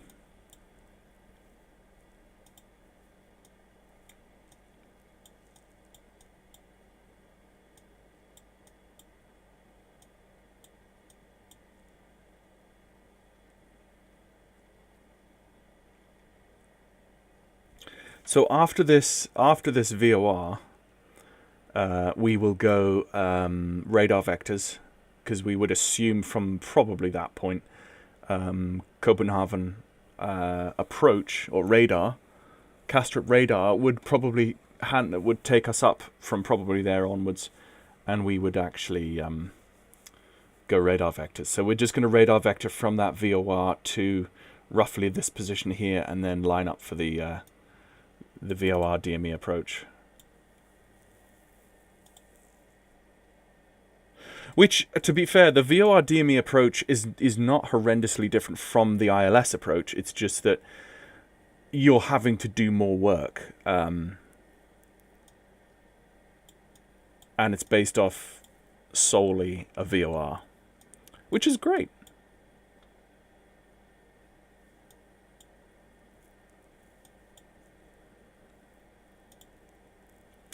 Oh, come on. Yeah, so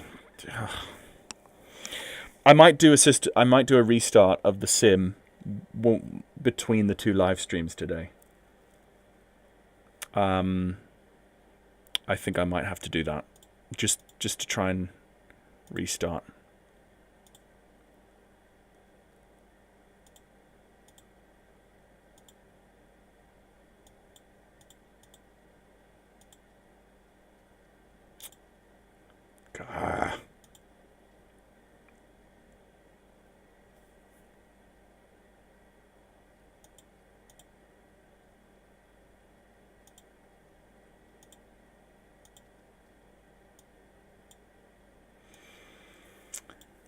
Come on.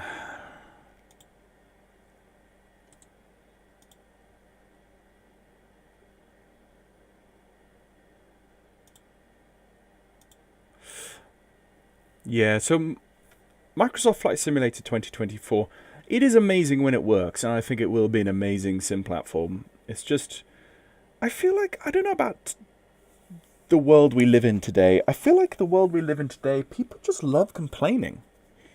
Particularly on the internet. People just have the ability to just complain and be like, oh, well, this is the worst thing. They should give us our money back. They should do this. They should do that. So, okay.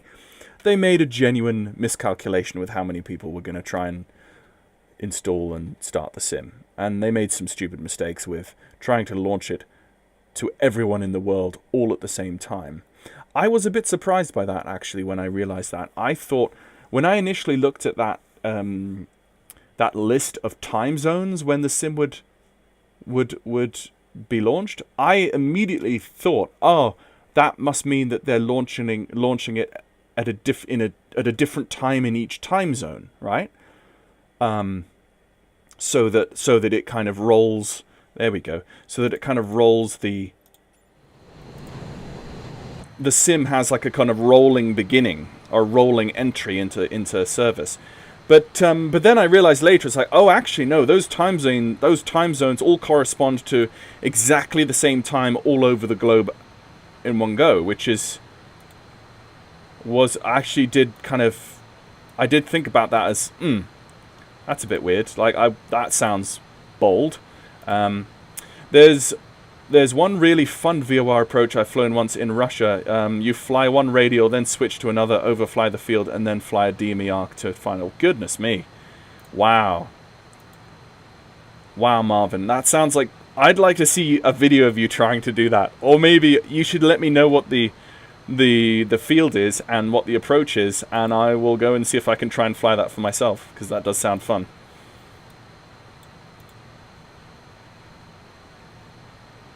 That sort of approach, Marvin, those sorts of approaches would have been a lot more frequent back in the days. So let's just brief the crew. And no smoking is on. Altimeters coming down through 14,000. Let's set them now. So what is the altimeters in Copenhagen is 990. So it's actually set there. 990 cross-checked. So altimeters have been set. Anti-icing check. So coming down through 10,000, we're going to go with the anti-icing back on again. So it's on auto, and we will go on and on for the... This is the wing and tail on either side. So this is the wing on the left and the tail on the right, and then the engines are here. The engines are on auto, but as soon as the anti-ice thing fires, I believe the... what was that? Yeah, no, okay. Oh no, maybe that was me going over the... Yeah, that was me going over the VOR. That was this from beam to roll. Let's go on to heading now. And actually, let's just come right 210.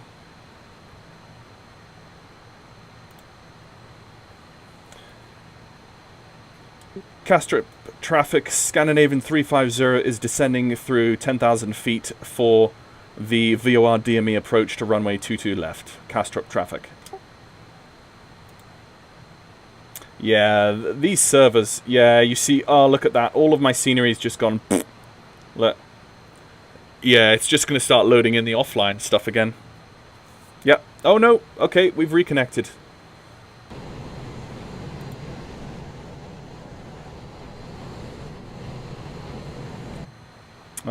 You would have thought that Microsoft would have completely separated the two servers for the two products. So any server issues with 2024 shouldn't be affecting 2020. But again, this is again just another situation where they will learn. They will learn the smooth or the rough way, what they did wrong and what not to do again. Because ultimately, they want money. They want our money. So, and they want to create a good product, I think, as well. So, these are all things that will get sorted, I'm sure. Right, let's reduce down to idle on the throttles.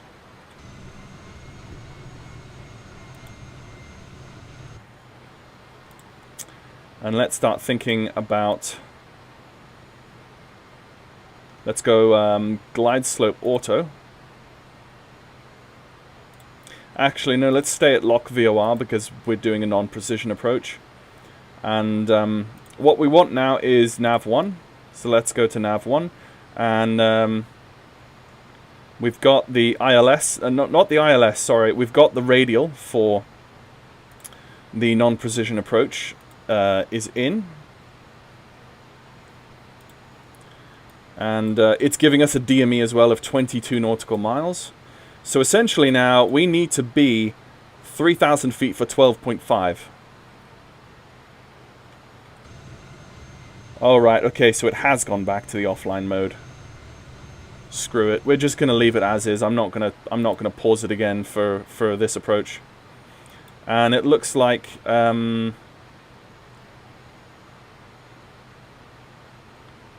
we have a 737 taxiing on the ground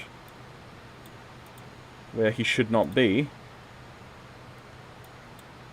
Oh, I see. Okay. Yeah. Let's just double check that I am actually on 122.8. Yeah. Right.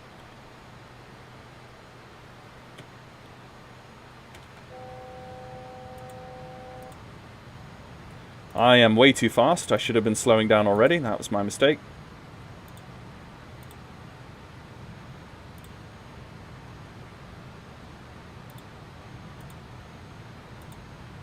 Okay, there's 3,000. Beginning, and ice detect is on. And you can see the pressure has come up on the... Yeah. Yeah. Once the ice detect is on... I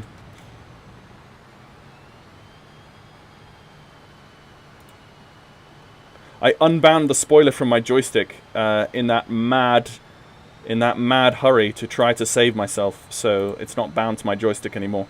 Okay, landing light switches extended and on. Oh, bit of a lag spike here.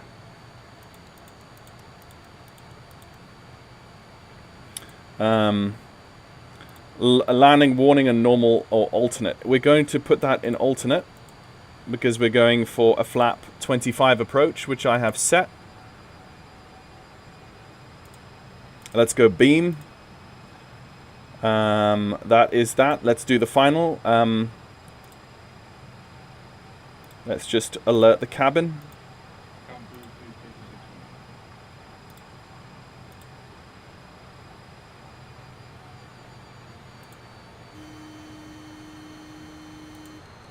It's okay.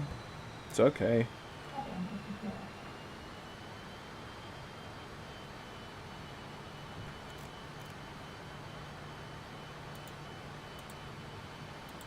$11.5. Crap. I should already be descending.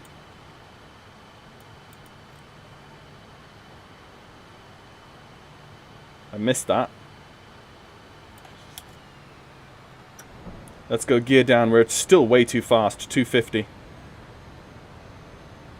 That is my mistake. So at 12.5 we were at 3,000. We should be 1,600 feet at 8 nautical miles, which we are way off.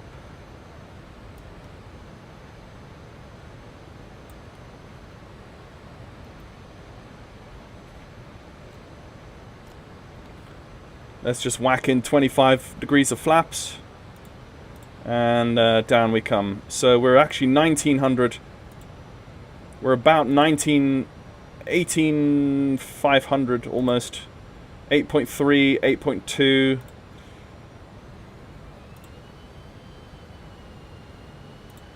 So at 8 we're close. We're actually close now. We have corrected. We have corrected. Okay, so at Distance 8, so at 7, we should be 1300. Actually, we're too low now. We're too low now. You know what? I'm just going to fly manual from now on because it's easier than manipulating those controls. We're at 18. We're at 800 feet, which is way too low. So let's just level out, calm down, level out. And oh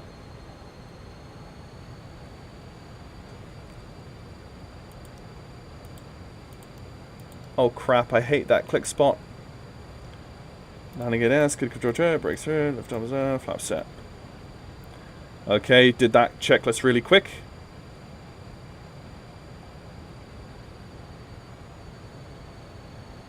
Castrop, traffic, Scandinavian 350 is short final, runway 22 left. Castrop traffic.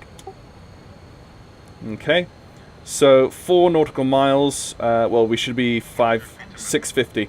Okay, so basically, I'm crap at following a non-precision approach. Minimums, landing. But we are, the PAPIs are showing us correct. And we're pretty much on profile. We're still a bit fast. I did all of that wrong. And I should uninstall the sim immediately. I understand. I know. Right. Oh no, we still get that despite the fact that... Oh no, I turned it back on. Why has it turned it back on? I thought I turned that off. Anyway, disregard.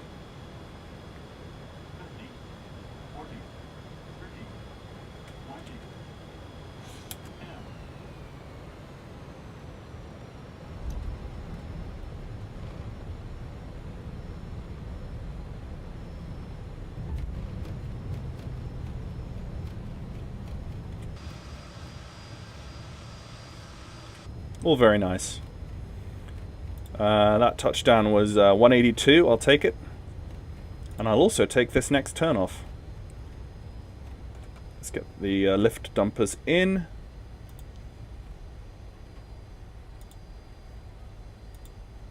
Not heard any other calls on Unicom, so I wonder if they're all using CTAF.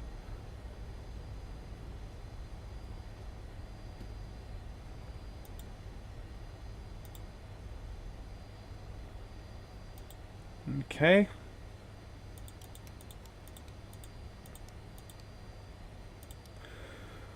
Off with the lights, on with the APU. Okay.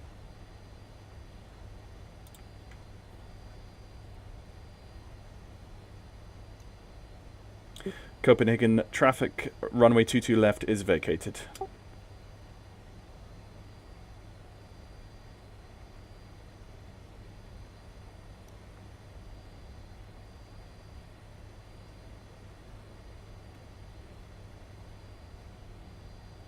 There should be an aircraft right in oh no, that's on Volanta, that's not on VATSIM. Okay, it was... Let's go flaps up.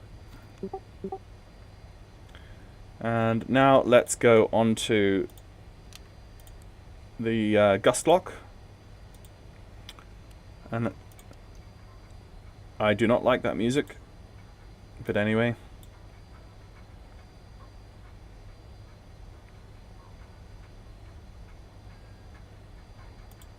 There is an MD-82 actually on stand.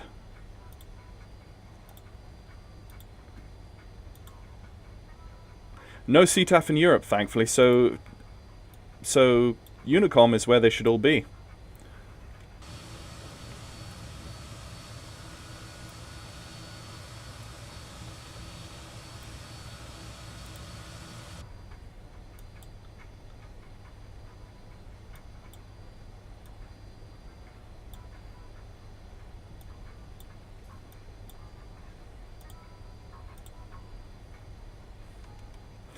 Yeah, so even if you think you know, so that is right there what I thought I had clicked in order for that terrain GPWS not to fire on short final.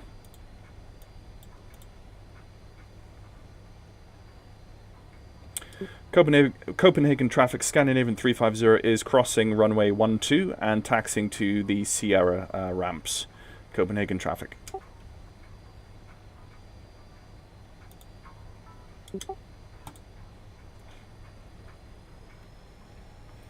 Give us a bit more welly.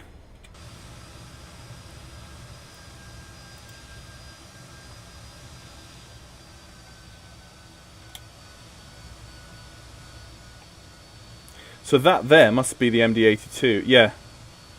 That there must be the default A321, sadly. I don't apparently have an MD-82 model matched.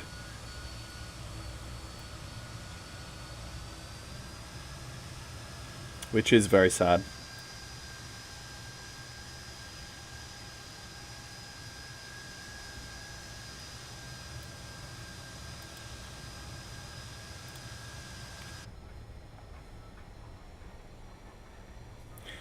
Maybe I should be taxiing down Yankee instead of Zulu, I feel.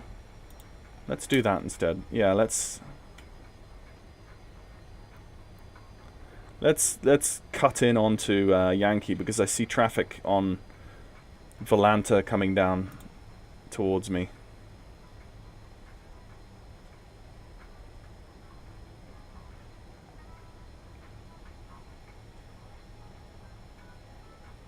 Nice church steeple there. I wonder if that's actually photogrammetry. No, it's not. It's not photogrammetry because...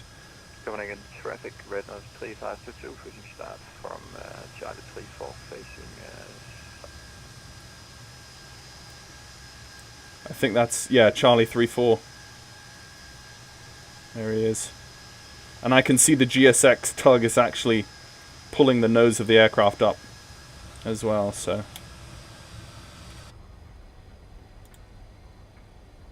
So we've got a North Shuttle, 2 North Shuttles actually in the bay here, in these alpha ramps. So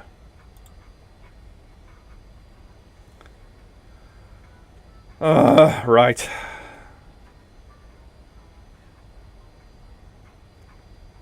Yeah, I've got the IVAO maybe not the IVAO MTL. I've got the other large freeware one. I seem to remember the IVAO MTL one, they removed the permissions for you to use it on anything other than IVAO MTL. On IVAO, maybe? I don't know. Right, let's have a look at my parking stands here. Let's go Alpha 8. Let's go Alpha 8, keep this guy company.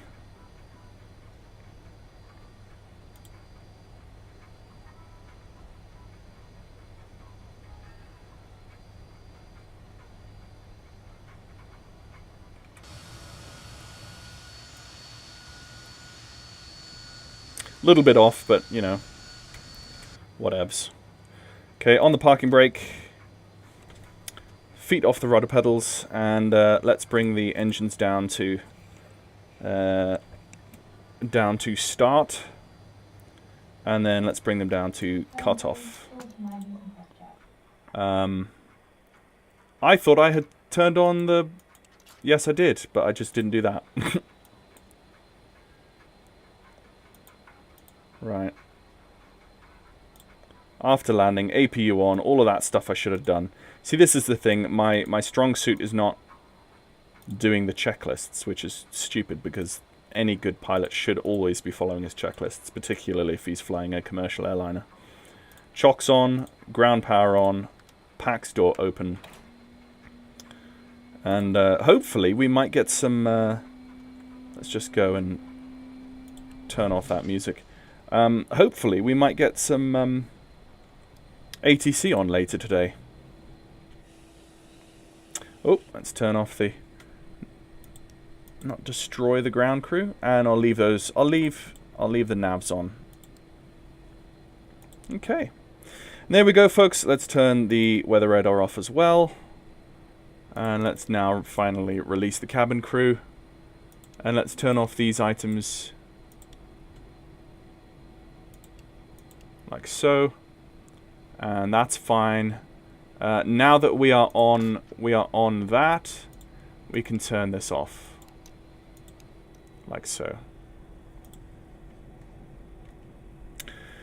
Right, there we go, folks. Thank you very much for joining me. That was a nice little quick and dirty flight from Stockholm Arlanda down to Copenhagen. And this afternoon, I'm going to go have my lunch break now, and I'll come back and I'll say maybe 2 o'clock. 2 o'clock? Yeah, maybe 2 o'clock in the afternoon. So that's an hour and 15 minutes, roughly. I'll come back, stuff some food in my face, and then we'll try the return trip back up to Arlanda forthwith. So, without much further ado, let me stop there. Let me just double check that, the chat. Made model matching files is good. You technically can't use it on VATSIM, but I could tell you a VMI if you need lol. Okay, I see. Right. Well, I will uniform Sierra Sierra Sierra ILS Yankee for runway 08. Don't have a recording. Okay, cool. Right, well, thank you very much, guys, for watching. I will see you later today. If you're up for that, happy to see you later. So I will close this down and be back soon.